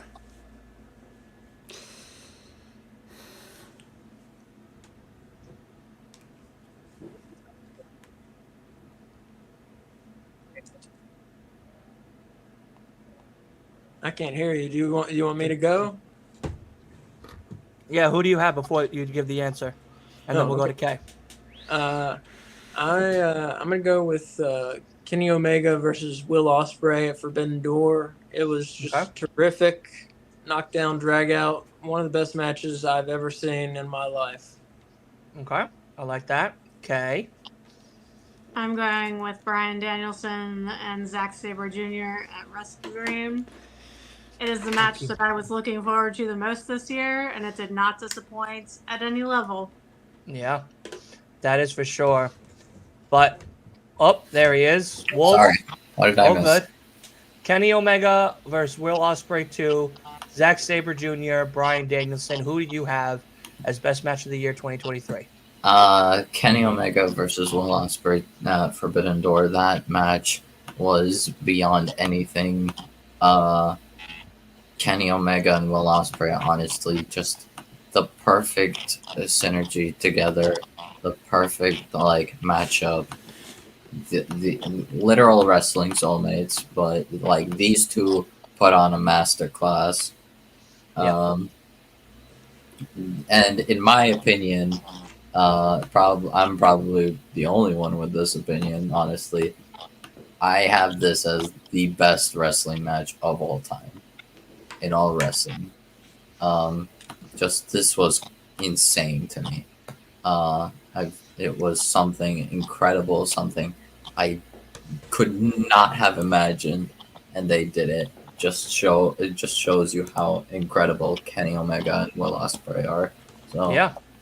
I will pick Kenny versus Ospreay. Asa, who is the winner? The winner is Kenny Omega versus Will Ospreay at Forbidden At- Door. 80% of the votes, Kenny and Ospreay 2 win it in a landslide. I'm sorry, Kay, but this That's all right. one took the cake. It took the whole fucking bakery. Yeah, that match Took was the whole fucking bakery. phenomenal. It's a phenomenal match by far. Now, this one is a landslide as well, which Kay will be the honors to do. And I will give you the answer right now Okay. because this is best match of the WWE for 2023. And then after this one, we will stop to watch the ball drop and congratulate everybody on a happy 2023, happy new year in 2024, since we are now 9 minutes away from the ball dropping here on the greatest island of all islands, Long Island, New York. Oh, y'all, Okay. y'all different. I forgot y'all an hour ahead of me. Yeah, we're already at 11. You're probably at 10. Yeah, it's 10:51 over here. Yeah. So, Asa, my guy, my king, Yeah. who do you got between Gunther versus Gable, Sammy versus Roman Reigns? Ooh, we really get down to the man. nitty gritty. Oh, come on. This one was man. tough too. There was a Yep. lot of emotion in that Sammy versus Roman Reigns match. You know, especially being in Canada with Sammy. Yeah. Everyone was for him, and a lot of fans were for him. You know, and I thought it was the right time for Roman to lose the belt. I thought Sammy should have won the title for real. Very emotional match, very good match. But that Gunther and Gable match just came out of nowhere and was a technical masterpiece and told such a story on Raw, and just grabbed my attention. And when I think of WWE 2023, it's one of the first things I think of. So I'm going with Gable and Gunther. Okay. Wolf? I did appreciate Sammy versus Roman. I definitely understood the story, the emotions, but Gunther versus Gable showed me a wrestling match that I had not seen in a few years, and that the match that, like, when I saw Gunther versus Gable, I would end up like thinking back to one of my favorite NXT matches in NXT history, which was Gunther versus Ilya Dragunov at NXT Takeover 36. This Gunther versus Gable reminded me of that. It was hard hitting, it was technical, it was just incredible. It just completely showed off every bit of talent that both men had, and I just completely loved it. Definitely an underrated match that people don't think of, but I also picked Gunther versus Gable because I just loved it. Let's go one. Okay. Leo? I'll say Chad Gable versus Gunther. Mainly because I feel like that match was just very entertaining. And the thing, I would say Roman versus Sammy was good. It's just the thing is, the ending killed it for me. Every match is the same with Roman. Interference, he wins. No shocker. The thing what I like about Gunther is literally he actually shows up it can actually put on a good match and doesn't need any help to win. Yes. So Gunther. Okay, you will be giving out the final verdict of 2023 for the awards of 2023 before we get to the rest of them. It is in the private chat right now. Mhm. So, do you know who you would choose between Gunther and Sammy? And then please read the answer. I would choose Roman versus Sammy. Ooh. Solely because of the emotional turmoil that it put me through. When I think of WWE in 2023, that is one of the first things I think of because they got me a few times during the match. I went in being like, they're not going to give it to fucking Sammy because they're never going to take it off of Roman. But they got me like 2 or 3 times in the match where I was like, oh my God, Sammy's going to win. And then he didn't. And they got me. And so I'm giving it to that. But the winner for 2023 is Gunther versus Chad Gable. With a Exactly. whopping hundo mundo percent, an Nobody absolute cared for Roman. a landslide victory for Gunther and Gable. Absolutely, give the applause where it's due. I mean, I love my boy Sammy, but yeah, the ending definitely ruined it for me. It's like every Roman I match. didn't That think was that- another match that once again Roman. It was the perfect time for Roman to drop the belt, and they didn't do it. Hey, just like every Roman match. I interferes. I still think Interference. Roman should have lost to Drew at Fashion Oh, don't even bring that up because I had a whole riot that day.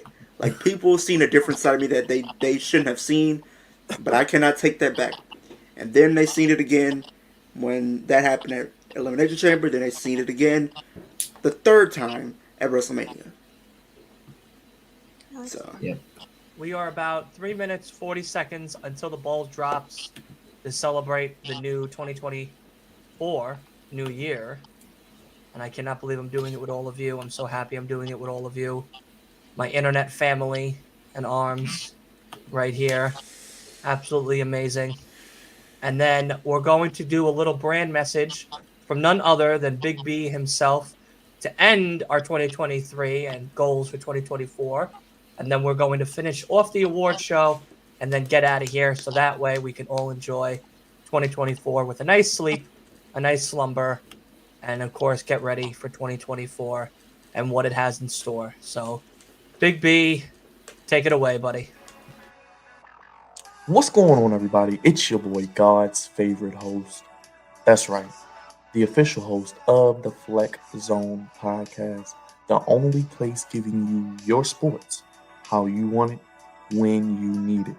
The Flex Zone podcast, you can check us out on YouTube at the Flex Zone podcast.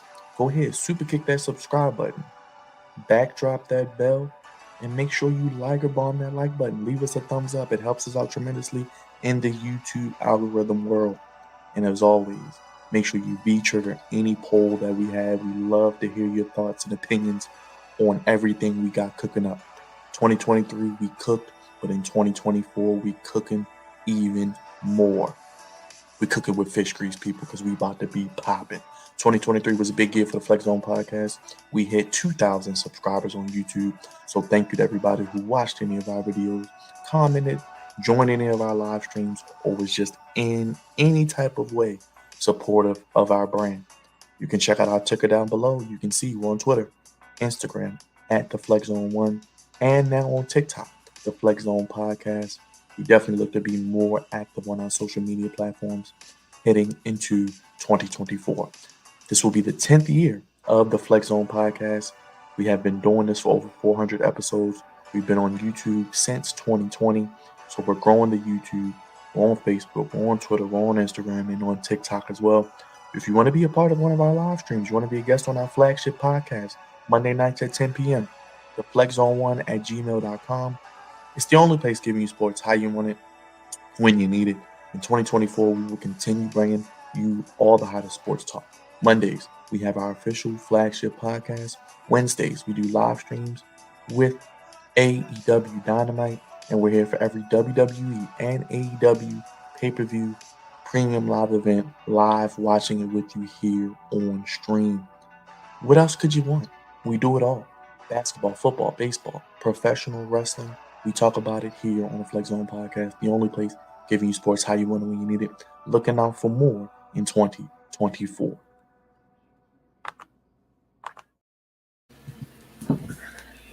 Amazing. Amazing.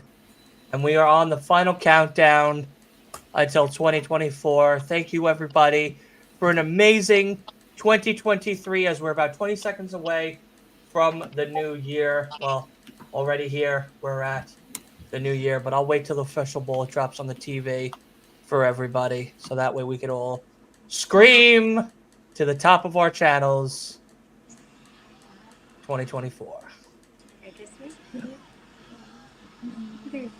Happy New Year! Happy New Everybody! Year! Happy New Year, everybody! Happy New Year! Happy New Year!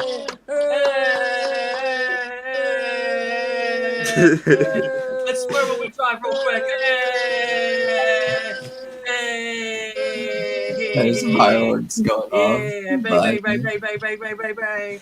I got 59 minutes to go, but okay. So Unbelievable. Unbelievable. I It have is officially I have a small 2024. question with these award things. How many? I don't want to hear a fucking complaint I'm not in complaining. No. 2024 to start off the fucking I'm year. just wondering. I lost track of how many left. We have 4 left. 4 left. That's it. Okay. It felt like 10. 4 left. Okay. I guess I lost track of stuff. What is all that banging? That is fireworks right next to my house. Damn. Yeah. That's He hit the Ron Simmons on us. Yeah. Happy New Year. Happy New Year. Happy New Year. Happy New Year. Happy 2024. 59 minutes to go. 59 minutes to go. You got 59 minutes to go. 58 now. We already started the fucking new year. Let's go, baby. Brr, brr, brr, brr, brr, brr. All about the boom. Oh, now my dog's going over because we got fireworks happening by us. We surprisingly don't. We normally get fireworks. We get fireworks for anything pretty much over here. Whether Yeah, it's the well, 4th we of live at July. a baseball stadium, so we usually get them like during the summer, like every week, multiple times. But People be over here until about 3 or 4 in the morning with fireworks. Yep. And then the next day. All right, so we are up to none other than best moment of 2023 AEW. Oh. We're going to go Wolf on this one.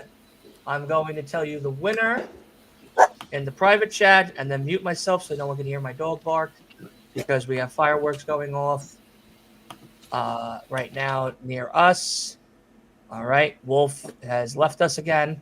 But as we get to the award for this one, King and Asa are going to start it off between Paige Drinks Blood in the Texas Death Match between him and Swerve Strickland, or MJF beats Adam Cole, baby, and All In.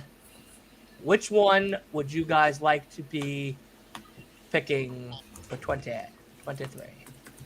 Man, whether you want it to or not, I think it's Hangman Drinks the Blood. that's mine Okay. also. That's yours I as didn't well? want it to be, but it is. Okay. That's fair. That's fair. Leo. MJF beating Adam Cole at All In. That's my moment of the year. Okay. Okay. Wolf. I will be the edgelord. I will pick Hangman Adam Page drinking Swerve's blood. That creeped me out.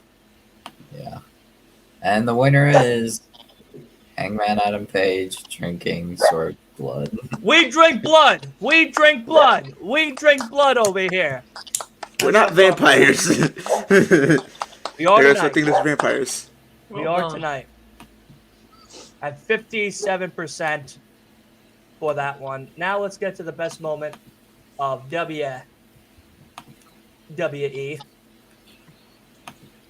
which is, I'm gonna try to find it in this slew of fucking content that we've made tonight. I think the options were Sammy betraying Roman and what's it called? Chad Gable. Oh, right picking here. Yeah. Bull. Okay. So we're going to go. Leo will be the picker of the winner. Okay. Chad. I'm going to put it in the chat for everybody. Okay. And Wolf, this will be your starting point. Moment of the year, WWE between Sammy and Roman versus Chad Gable, Big Push. What are we giving it? I'm gonna pick Chad Gable just because like that push started with his incredible strength, just suplexing people like Braun Strowman, Gunther. What was the other one that was like also crazy? I don't remember. There was some other big guy, but yeah, he just suplexes them with ease, as if they're like feathers. It's incredible. Just I'm super impressed with Chad Gable. This year has made me love Chad Gable more than any other year. I've seen people talk that he was really great, and at first I wasn't sure, and then I waited. I'm glad I waited. It was all worth it. I am happy for Chad Gable. Asa and Kay. Everything Wolf just said, I agree with. Yeah, I mean, Chad Gable suplexing big dudes is awesome, and he's very like inspiring because he's all he's like an American Olympian Olympic gold medalist. hero as well. Do what? I think he's an Olympic gold medalist. Yeah, I mean he's an Olympian hero too. So that's very cool. And he seems like a good guy, and I like all that stuff. Put it together, and it makes for a good story. So yeah, I'm picking the Chad Gable push. Yeah. Okay. Ditto. Okay. Ditto. Ditto. Ditto. Alrighty. Leo, who are you picking? I'd say Chad just because it's like I think a lot of people wanted it for so long and wanted to see what he can do on his own. And we've seen a little glimpses, but they never actually full on, went through with it. And to finally see him go up against Gunther, it really just proved that what we've been saying for years is he's ready to be on his own. He can do great things on his own, and hopefully at some point they put the icy title on him. At some point, we don't know, but he's definitely proven that he is a singles competitor in a lot of people's eyes for sure. And he gives me like young Kurt Angle vibes to me. Well, who is the winner? The winner is none other than Chad Gable, Big Push. Thank you. Oh, thank you. Thank you. Let's go. Unbelievable. What a fucking win. What a fucking win. Did they win best tag team too? Yep. Yeah. Yes. Pretty good year Alrighty. for him. We're down to the final two because the final one, the best booker of the year, is up to the fans. Okay. That is not up to us. We decided that between the two choices, the fans will pick the winner for that one. For the fireworks. That's for the booker of the year. So now we're going to go WWE Champion of the Year. That's both men and women on both SmackDown and Raw. I don't And know. the competitors are Gunther and Rhea Ripley.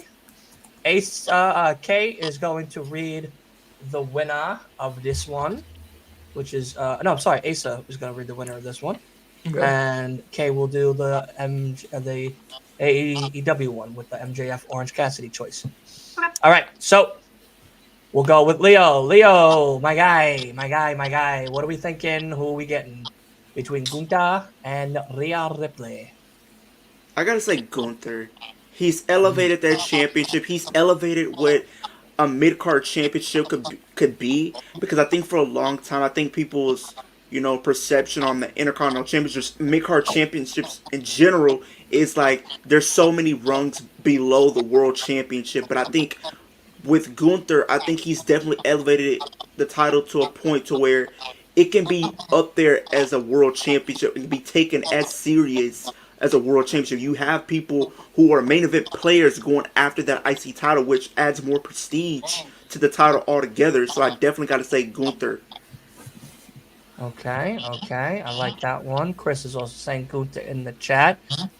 My guy, are you going to be the odd man out again, or will you finally choose the dark side and join the squad? Well, I think I'm gonna start this new year off with a special moment for a live stream.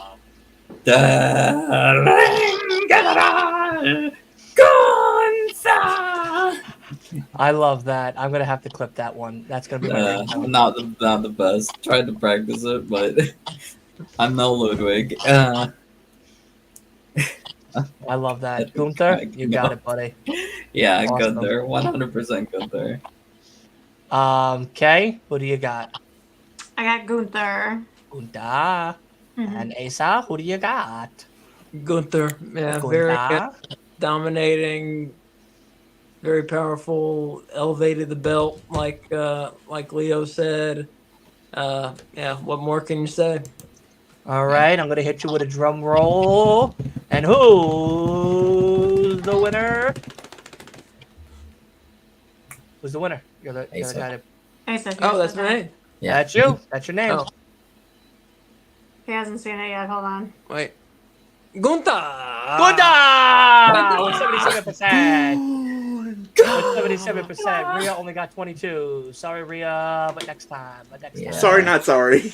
Sorry, not sorry. Tough shit. Kind of unfair match. All right, Kay, I'm putting the answer in the private chat right now for the AEW Champion of the Year 2023. We're going to start with Asa on this one. Who do you got? Who are the choices?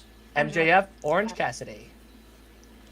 I said it before when we were talking about something. This was MJF's year. He put on some terrific matches. Like I said, he didn't defend his title a whole lot, but when he did, it was memorable. And he brought everything he had into those matches, and he made sure that they were special and would be remembered. That he made sure his defenses would be remembered. So I appreciated that. But yeah, his reign was great, and of course just ended yesterday. And gotta go with MJF. Got to. Okay, I like that. Kay, who are you choosing before we get to Wolf and Leo, and then we'll come back to you for the winner. Well, I feel like I need to apologize to our forefathers who fought against the tyranny of a monarchy, but I'm going for your king and my king, MJF. That's fucking right, baby. That's fucking right. Wolf, if you start this new year off with... I don't need to say any words. You know, listen here right now, goddamn. If you don't fucking say, that's what I fucking thought. I love MJF. This was MJF's year. And I'm going MJF all day, every day. Let's I'm never betting fucking- against MJF. That's right. You don't Like, he fucking had bet the against. best everything, the best champion in AEW, the best gear, the best promo, the best entrances, everything. We never bet against the Long Island King. We never bet against the Long Island King. I don't care. You don't bet against him, damn it. You don't do it. Yep. Tony Khan, you fucked me over yesterday. You and me. Upset still. Very upset still. It's okay. He gets the rest now. Yes, he does. He's back here on Long Island. I love that. I love that he's home. I love that he's home. Not that far away from me either. I'm waiting for the phone call for a lunch date. All right. Okay, who's the winner? The winner is Maxwell Jacob Friedman. Yes, fucking go, baby. That's right. That's fucking right. Look at that goddamn percentage. Why we're not talking 66%. Oh, Awesome shit. That's what I'm talking about. MJF takes the cake, the whole fucking bakery, and the That's not how it sidewalk works anymore. with fucking AEW Champion of the Year. Unbelievable. That is how you end the award show. But we have one more for all the fans. For all the fans. Now, how we're going to do this one is very simple. The fans have voted. So whatever the fans have voted for. We didn't do Rising Star. We didn't do Rising Star. Oh. Oh. Oh. Oh. Wait a second. Crisis averted. Averted. Where's my poll? Okay. Best female star. Best male star? Wait. Didn't we? No, we didn't. It was on the list. It was after Pop, if that helps you at all. Okay, so it's right here. So, Rising Star of 2023, WWE Edition. The choices are Dragon Lee and Dirty. Dominic Mysterio.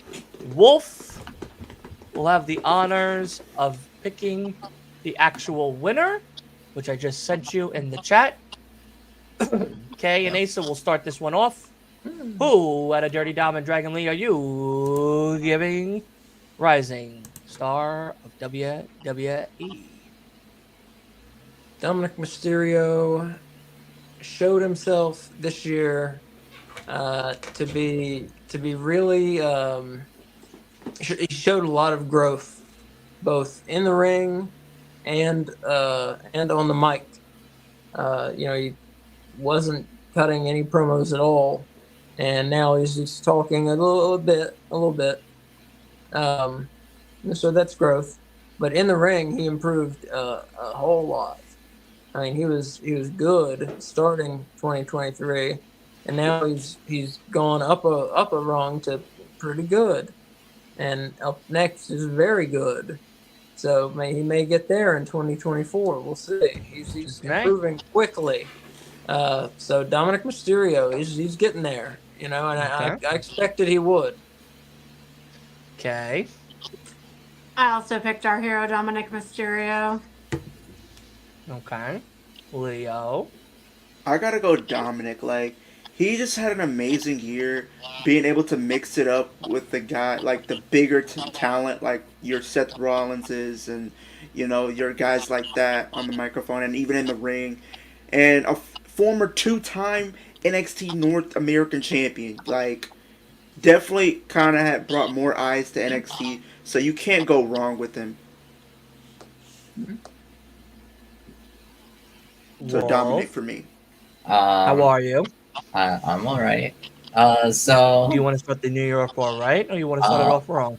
I'll be honest. I'll confess myself to y'all. Originally, I was gonna be the odd one out, and then I thought about it. And I was like, no, actually, Dragon Lee has just had all the talent from the beginning. Dominic had more of the progression. While I do think Dom could still use a little bit of work in ring, I definitely see a lot of progression like before. He wasn't doing too much, and then it was a bit slow for my liking, but still there, still a lot of progression. Now he doesn't have mommy interfering in matches, which is good. And those boos, man, those boos are incredible. So my So, pick is Dirty Dom. and Um, who's the winner? it is Dirty Dom. Dirty Dominic Yeah, Mysterio at 80, An 80 to 20 20 for ratio. Dragon Lee. That's awesome. Good for I him. also, I mean, I also wanted to, I guess, take this time to give some flowers to someone that we didn't actually Oh, get thanks, to Wolf. I appreciate it. get. Well, I'm sorry, Dylan, Oh. not you. It is for this category Oh. that I am a little surprised we did not discuss like at all. Oh, swear to God, if you mentioned an NXT star, It is I'm not going to put NXT. you in the He is lobby main roster. He is for the rest of the night. an iconic rising star. With everybody saying L.A. Knight. No. What a moment. What a moment. No. All right. No, but so, like LA Knight, I think has done really well this year to go from kind of just getting back into LA Knight and then now being super over, really over, like getting that he's pop. definitely over. I'm tired of him. He's not one of the two options, Wolf. Yeah, I know. I just wanted to be giving flowers to LA Knight because He'll we never be didn't this. ever talk He'll about always be him. the same. He He'll always be. needs But to yeah, learn- Dominic deserves this. Dominic deserves this. He needs to learn more moves, LA Knight, you know? Yeah. Fair. Because it seems a little limited in what he can do, I feel like, Yeah. with a lot of the moves. Oh, yeah. I don't know if Maybe it's he's because of trying his to age, nail but his base moveset before trying anything new. Yeah, so Well, and yeah, we got AEW now. AEW Rising Star is a tie between Wow. Swerve Strickland and Kyle Fletcher. oh boy.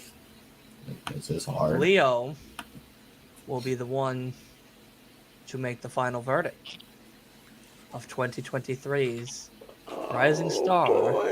Because I of like both of these AEW. guys. But we're going to start off with Wolf. Wolf, who do you got between Fletcher and Swerve? This is tearing me apart, but simply because I'm with did you. more. He did more. Like I think I had the other option originally, and then I thought, wait, actually, this guy did more, and like is now in the main event scene. Swerve. This Swerve, I think, deserves it. He's done so well. It's okay. Who do y'all have? Okay, so I'm going with Kyle Fletcher because I feel like Swerve is already a star. There's no rising star to him. I feel like he's a star. He's there. Kyle Fletcher, I feel like is in his ascent and just the beginning of his ascent. You know, like I realize Swerve isn't quite to the main. What is it called? The Main event. no. What do I want to say? The Grand Championship, whatever that's called. What's it called? World Yes, title? World title. Thank The you. world title. Yeah. World title? MJF's belt? Yes, yeah. I realize that he's not quite there yet, but he's pretty much there.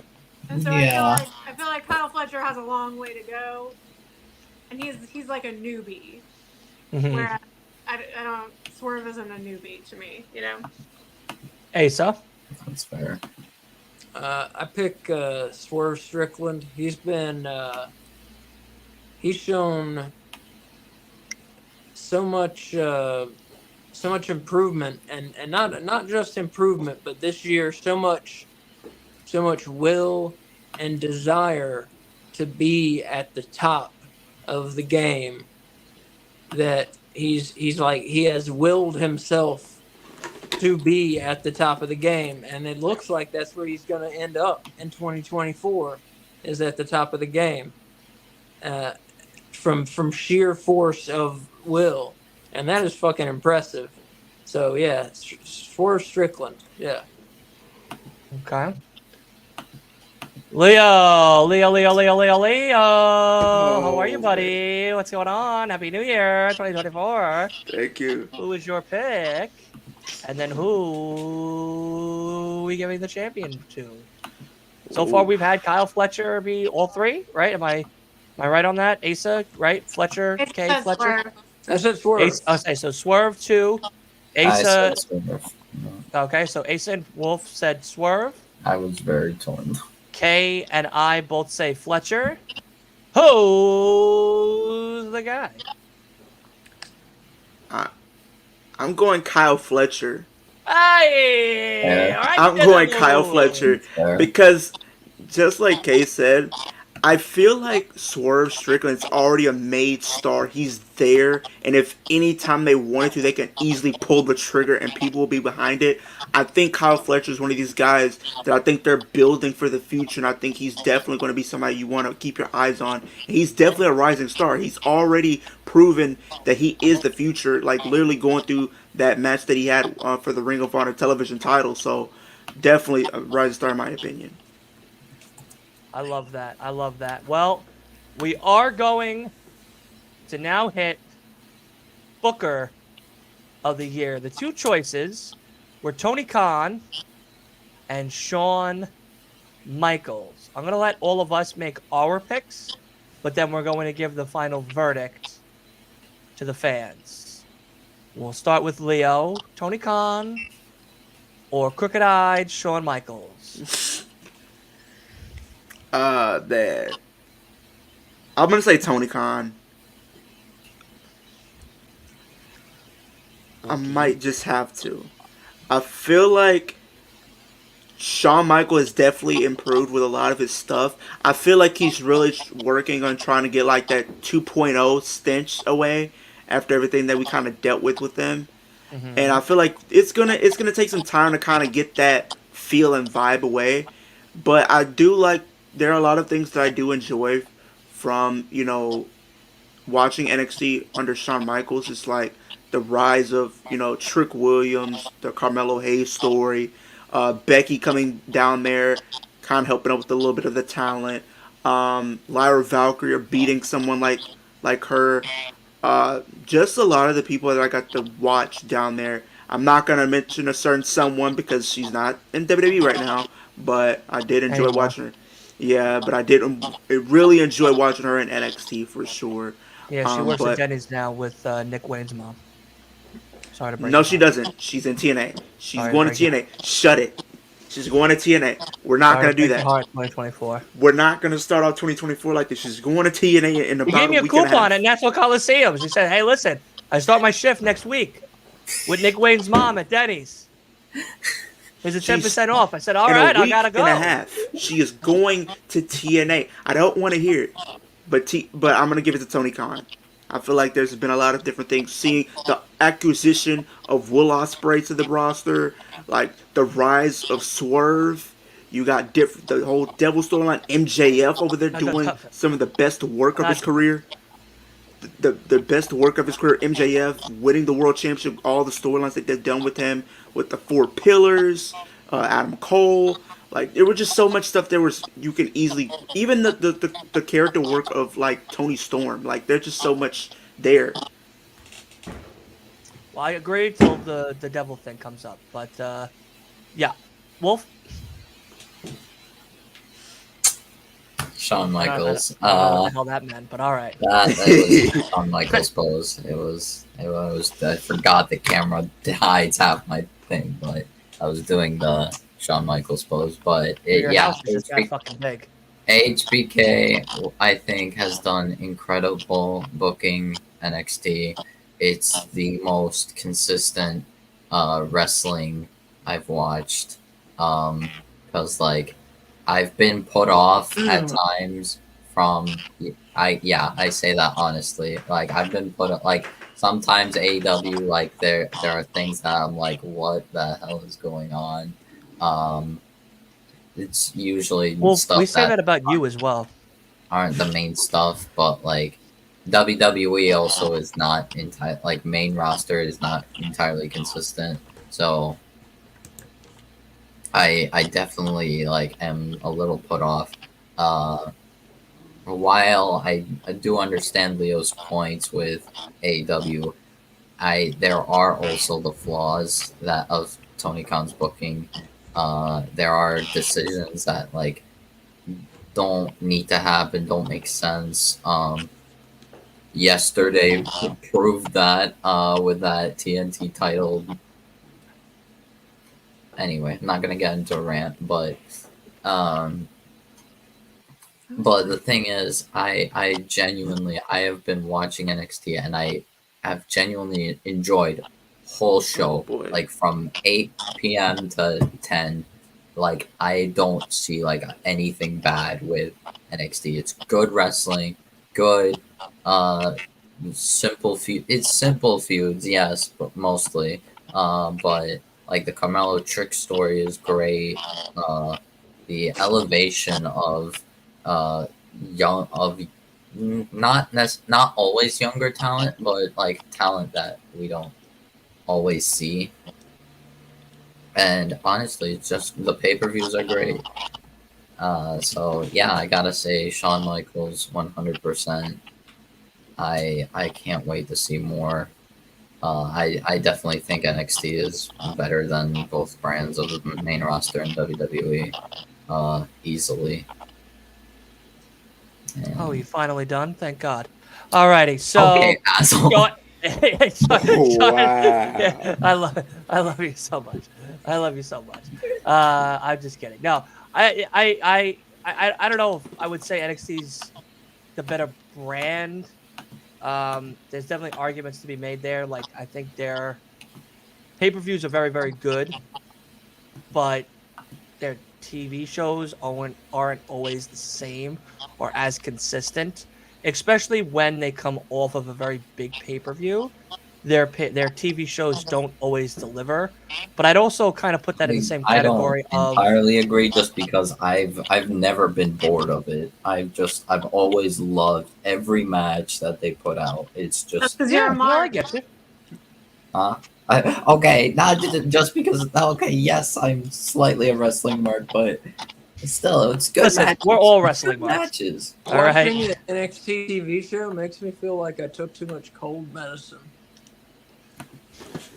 The only time I really actually cared about NXT when Dana Brooke was there. Like now that she's gone, I really could care less now. Yeah, now that she's working. She is she's going to working at Denny's. TNA. I understand. No, she's not. She I is going to TNA, and she's going to make TNA wrestling better again. Don't. You can at me at that. I'd okay? rather watch NXT. Let's. I'd rather drink. You won't be cold saying that with Asa and watch NXT. You won't be saying that when the Grizzled Young Veterans are there on Hard to Kill. Yeah, but that's because it's the Grizzled Young Veterans. It's not Dana Brooke. Shut it. So, all right, Asa and K, between Tony Khan, Shawn Michaels, who do you believe is the better booker for 2023? Yeah, I got to go with Tony Khan. He's got a great roster with AEW. He usually uses it very well. We get fresh matchups generally. We get great matchups. A lot of times just dream matchups. And a lot of times matchups you didn't even know you wanted to see, leading to some great matches. He has flaws, of course. He's not a perfect booker. But he's a very good booker, I think. He's very good with long-term stories. A lot of people criticize him for lack of stories. I don't see that, though. But he's very good, with carrying through stories from, like, Rampage to Collision to Dynamite and seeing them through. The thing is, he doesn't hit people over the head. He doesn't have a 5-minute video package before the match and then have the announcers shouting about it during the fucking whole match, and then have a 5-minute video package about the feud after the match too. He doesn't do that. So a lot of people say he doesn't have a story just because those things that they're used to in WWE, aren't there. So, anyways, I'm getting a little off topic, but just he's a good booker. Like I said, he knows how to use his roster, and it's hard. And I'm sure it's hard to know how to use that roster. It's so bloated and filled with top level guys. And where do you even start to book a show with all that talent? I'm sure it's tough, and he does a very good job of it. And his pay-per-views, 95% of the time are just like fucking terrific. Yeah. It's good points. Some good points. Okay. I feel like we're comparing a gourmet meal to a microwave TV dinner here. Yeah. Like, how the fuck is this even a Wait. Who's Yeah. the gourmet dinner and who's the microwave dinner? Tony Khan is Oh, the you goddamn know. gourmet dinner. You know. Microwave dinner, Shawn Michaels. He looks like Oh, no. Crooked Eye Mike. he's yeah. Oh, my So, God. Tony Khan is booking 4 television shows and 2 companies worth of 4. pay-per-views. You only got 3. No, he's got Ring of Honor. He's got 4. he's Correct. Got, yeah, 4. I'm sorry. I know how to I'm count. sorry. So anyway, he's got 4 shows. Mhm. Shawn Michaels has 1. All 4 of those shows are better than Shawn Michaels' 1 show consistently. And while consistency might be one of Shawn Michaels' traits, it is not consistently good. It's just consistently I think mid. it is good. So I'm okay, but you're wrong. So my turn. So I'm going with Tony Khan. He has made this year of being a wrestling fan so fun, Yeah. and it's all thanks to him. Yeah. And I feel like he's done so much for the industry that not giving him this award would be a disservice to the industry as a whole, without giving him his recognition that he has earned and deserves. You see this face here, Wolf? When you talk about NXT, that's the face I make. No, I love you, Wolf. No, listen. I will go on Wolf's side with some of it. Is yeah, Shawn Michaels. There have been a lot more hits with pay-per-views that Shawn has booked compared to Tony Khan. Tony Khan has had. If you compare Ring of Honor to NXT, if you want to compare the trading, I feel like there's more like of a competition, like more like I could say Tony Khan if we're talking ROH. With AEW, I can't. See, that's where I'm wrong. That's where you're wrong. Because like AEW as a whole, just its 2 shows, because Rampage doesn't exist. We all pretend that Rampage doesn't exist. We know that it exists. I But it watch only it every exists- week. I like Rampage. When there's good It's a wrestling on, environment. we watch Rampage. But AEW as a whole, I think, does have more of a non-traditional story that many people of the WWE product are not accustomed to. And because of that, and the fact that the story gets told more in the ring than on these promos and on these vignettes, that is why Tony's looked at as a bad booker. Because there's a lot more in the ring than there is out of the ring.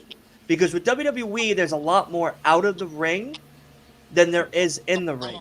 Sometimes it's a very even balance, but other times there is a weight on one side compared to the other.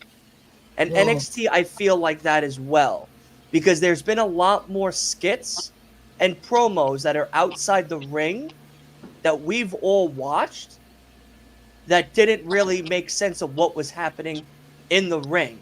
Because what was happening in the ring was better than a lot of the promos and skits that NXT was giving us. So there was an even unbalance there. Because I agree, NXT puts on some very, very good pay-per-views. I will never not argue that. Yeah. That is a fact. But for me, as someone who doesn't watch it as someone like yourself, that consistently, when I do watch it for a few weeks out of the year consistently, it doesn't feel concisive with all of its ring performance, promos leading into a pay-per-view. And the other thing I would say that Sean has on Tony better is he doesn't wait as long to give us the pay-per-view card before the pay-per-view. Tony waits till almost the week of or the day of to give us all of these matches. And it is a very much of a longer show when some of those matches don't need to be on the show. So there is that as well. But NXT, for someone like me, again, I'm just saying for me, I don't see the comparison of AEW and Shawn. I see it more with Shawn and Ring of Honor. I think there's more of an argument there because Ring of Honor isn't as televised as something like AEW. And a lot of I those think matches ROH on TV seemingly has better matches than AEW, just all the time. No, I wouldn't Said agree with that. AEW? Yes. Did you mean to say NXT? No. I meant Are you AEW. sure? Yes. Yeah, I don't agree with that at all. Like Yeah, I am Yeah, no. legit like No. I've seen like ROH matches and I'm like actually like interested in them and like I mean, and Final there's Battle was not good. like bad like there's good matches, they give good matches and there's no like I don't see like random wacky decisions and also people like that I feel like should be utilized. And another reason I prefer NXT over AEW is I'm gonna say the women's division because like I mean it's slightly not fair because NXT does have more stars, but Shawn Michaels kind of uses them. Tony Khan uses the same like 5 women. No, I mean, yeah, that's always a pain point Maybe for like everybody. 1 or 2 more every like Yeah, month, every yeah, like but that's always cultivated few months. a thing for people when they discuss AEW. So it's like, you know, But even like I get it, men, and I get it. like yeah, even like men, like there are people that like it seem like they should be like having something to do, and they're not doing anything. Like Tony Khan has arguably one of the best tag teams in wrestling history, and they're jobbers, they're jabronis. The Hardys. What have the Hardys done in AEW? Nothing. Well, they were there. They were there, yeah. But they don't do anything. That's a They're lot, literal you know? jobbers now. There's like, and we're also not utilizing people that it's like stop and start like pushes, and I just don't like that. Okay. For like That's fair. Takeshita, for what's it called? Just in general, like it's Takeshita, kind of Jack Berry, Roosh, and it just stop and Well, Jack start. Perry like, died. Jack Perry's no longer. Part of yeah, AEW. Jack Berry's He went through that glass, suspended. the real glass, after CM Punk put him through there, and then tried to choke out Tony Khan. So that Jack Like, Perry's been gone for a long I don't time. know. I just feel like my main criticisms of AEW are like these stop and start pushes for like non like outright. It's like almost that Tony Khan has his favorites and he's pushing them, and I don't know. And some That's people fair. that are clearly talented are just not getting anything. Well, as we talk about Best Booker, the winner for Best Booker is none other than Crooked Eyed Mike himself, Shawn Michaels, with a Oh, dear. whopping 88%. Almost Oh my God. 89%.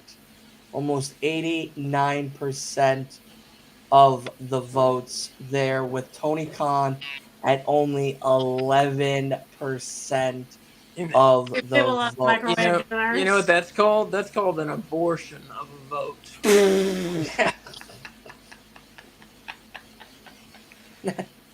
And then Yeah, abortion that's, of votes is crazy. Shawn Michaels yeah. would be very against that. He's uber Christian. I know. Yeah, well, they definitely killed Tony Khan on that one for sure. But hey, 2024 has begun. And we have a lot of new wrestling to get into. I just want to say again, thank you to all of you amazing people that have helped create such a memorable 2023 year. I think we've had a lot of fun, a lot of laughs. I think Wolf has moved into 4 different locations throughout his years here on Last Week of Wrestling podcast. But he finally made his way back home to Julia's house, which is nice, which is good. He's home now with wifey, which is good. I'm But excited for this week. This week is seemingly crazy for wrestling. We have yep, tomorrow's day 1. day 1, Friday is New Year's NXT New Year's Resolution. Evil, Dynamite New Year's Smash or whatever. New Year's Revolution. Or if that already happened, then whatever. But No, New Year's Revolution. yeah, New Year's Revolution on Friday, but Dynamite I think is called New Year's Smash. No, that's done. Oh, Already okay. did that. Whoopsie. Already did that. No, you're good. You're good.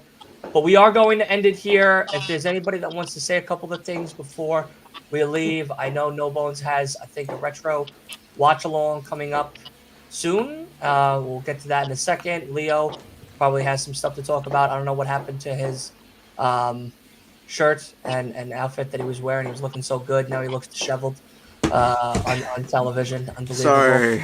Okay, it's all right. I took the tie off. Well, somewhat. Kind of just untied the tie. It was starting to choke me out. Yeah, but yeah, thank you, of course, to everybody that came and hung out with us, enjoyed 2023. We have a lot of big pay-per-views we're going to be covering, a lot of new things we're going to be covering on the channel. So we're going to be covering the TNA pay-per-view, Hard to Kill, this month, and, of course, Royal Rumble. This Saturday, I will not be doing Collision because I will be House of Glory. So I will not be able to do the Collision watch along with all of you great people. So if I don't know, we'll figure out who's going to be doing a watch along for that. But we are doing Dynamite, and we are doing Friday Night SmackDown, New Year's Revolution, and Rampage this Friday.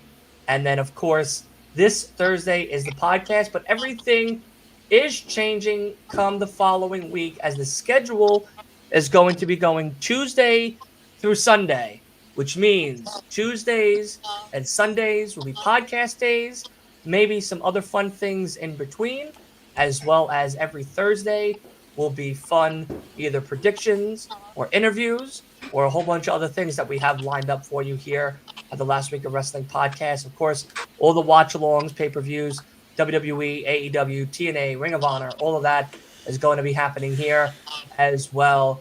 And I'm so excited. Rampage, exactly, Chris. You're there, buddy. We're going to be doing a whole bunch of stuff for the new year. But let's get to Asa as he wants to talk about retro watch along of the 2024. Asa, take it away.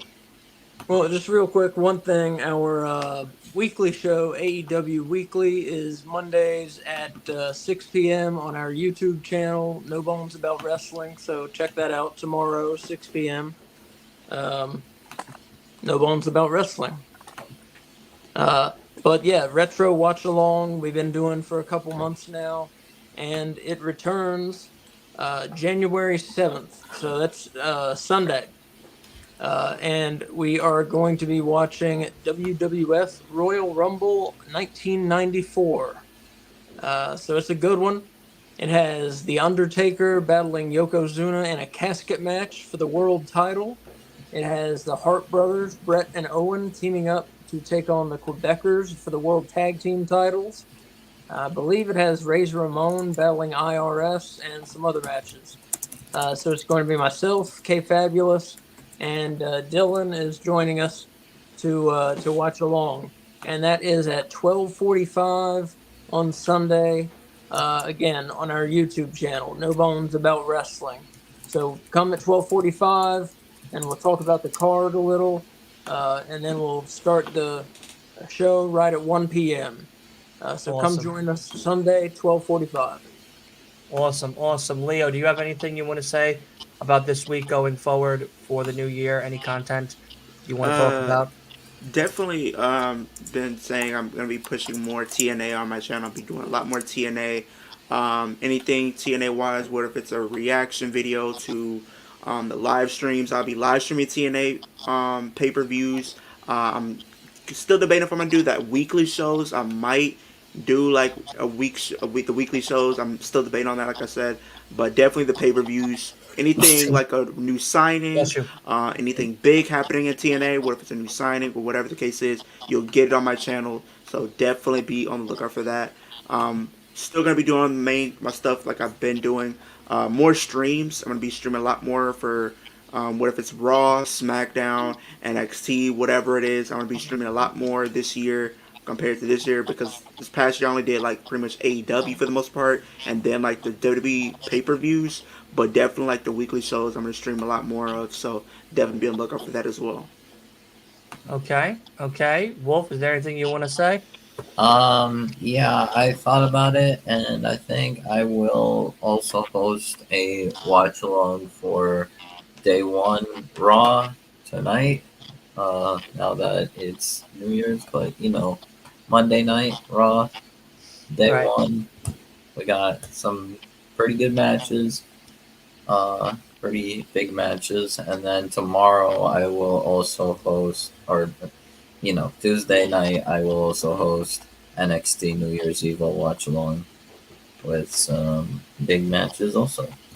Awesome. Yep, exactly. So we got a bunch of watch-alongs for everybody to go ahead and be a part of. Dynamite, WWE, a whole bunch of new stuff, exactly. Pay-per-views, a whole lot more. Plus, myself, Asa, and Byron are going to be bringing you guys a little new thing that I think we're all very excited to do. I know we talked about it a little bit today, but it is an idea that we've had and we might be doing, where we're going to be doing, the three of us, booking how we get to the Rumble or any pay-per-view, WWE related or AEW related, every single month, twice a month, going into the big pay-per-view itself, which ought to be very exciting. Myself, Asa, and Byron are going to do it a couple weeks before, the week of, and then, of course, afterwards, we'll do a wrap-up or something, but going into the next pay-per-view. Like this one will be Rumble. Next month will be Elimination Chamber, and then going into, of course, Revolution, and so on and so forth. So myself, Byron, and I, we're going to start that. We're trying to pick out days that work for everybody, and we'll try to fit it in on podcast days that won't affect the podcast schedule. So that way, if there's topics to cover, we'll do it for a different day, or we'll just take the definitely topics join you and for move that. it to a different day as well. So that way we could still cover those topics. But otherwise, that is something that we're going to try out and do, because I know we've always talked about doing our own wrestling promotion. So now we will put these choices to the polls, and at the end of the month going into that pay-per-view, we will vote and see if the fans voted with us or against us on the booking decisions that we chose for the pay-per-views. So very exciting stuff. A lot of new things happening in the new year as well, like I said. So just a little small taste of what's happening. Plus, I'm going to be doing one of the outros for tonight, which is one of the new ones of 2024, since now it is 2024. I figured it'd be nice to end the year off with something new to start the year off. But before that, I just want to say again, thank you to everybody. I love my internet family. You guys have been amazing people. I cannot wait to see what you all create, and many amazing wishes and best wishes to you and your family throughout this holiday right now, because guess what? It's over. Okay? So no more nothing. No more sleeping, Leo, all day long. It's time to fucking work. All right? Stop house hopping. I go Wolf. back on Pick a Tuesday. location. and let's keep working. All right, it's time to fucking get going, and we're gonna have a great 2024, and maybe, just maybe, we might all be at a press conference near you. It is possible. We might make it possible. I'm gonna join you for those videos you just said you were talking about for the Rumble. I want No. to join you for that. I don't want to No. join you. No. Maybe. We'll see. Yeah. What you would call it? No. I don't think that. But yeah, we'll figure that out as the week goes on and stuff. But is there any other final thoughts? Anything you guys want to say? Anything you want to say to each other? Well, I do before have we things. I do have small things to share that I, well, sort of sent over, but I sent pretty much everyone here a possible look at the new AEW World Championship belt that Samoa Joe talked about during the press conference. Hold on. It's basically the original, but weird, but a wacky version of the AEW logo. Not like the old one, but it's. On the screen. I sent it through Twitter. Also, MJF no longer appears on the AEW roster page. What is that? Website. That is possibly the New World Belt. That's not, because there's a crown in the middle. That's not it. There's a crown in the middle of the New World Belt. Why So does that that is matter? wrong. Why does No, that matter? It's a You're huge. talking about the. The Triple Crown. He's talking about the actual belt. The AEW World Cup. They're going Yeah. back to the original. Like Yeah. Well, it's not exactly the original, but it's potential. But yeah, Joe said, yeah, the Max's belt is going in the trash, and they're getting a different version. Also, MJF is no longer on the AEW roster page on the AEW website. Uh-oh. Oh my god. Oh my god. Yeah, they really playing with us. I just got really fucking nauseous. Alrighty. They really playing with us. Yeah. Alrighty. Well, let's get the hell out of here because it's time for bed. It's 1 a.m. Yep. Alrighty. Good night. Be well. Be merry. Happy New Year to everybody. Be safe. And as we say now, as we always say forever, we love y'all. And see you on the next one. Everybody wave goodbye. Bye, everybody. Bye, everybody. Happy New Year, everybody. Hey. Happy New Year. On the outside looking in.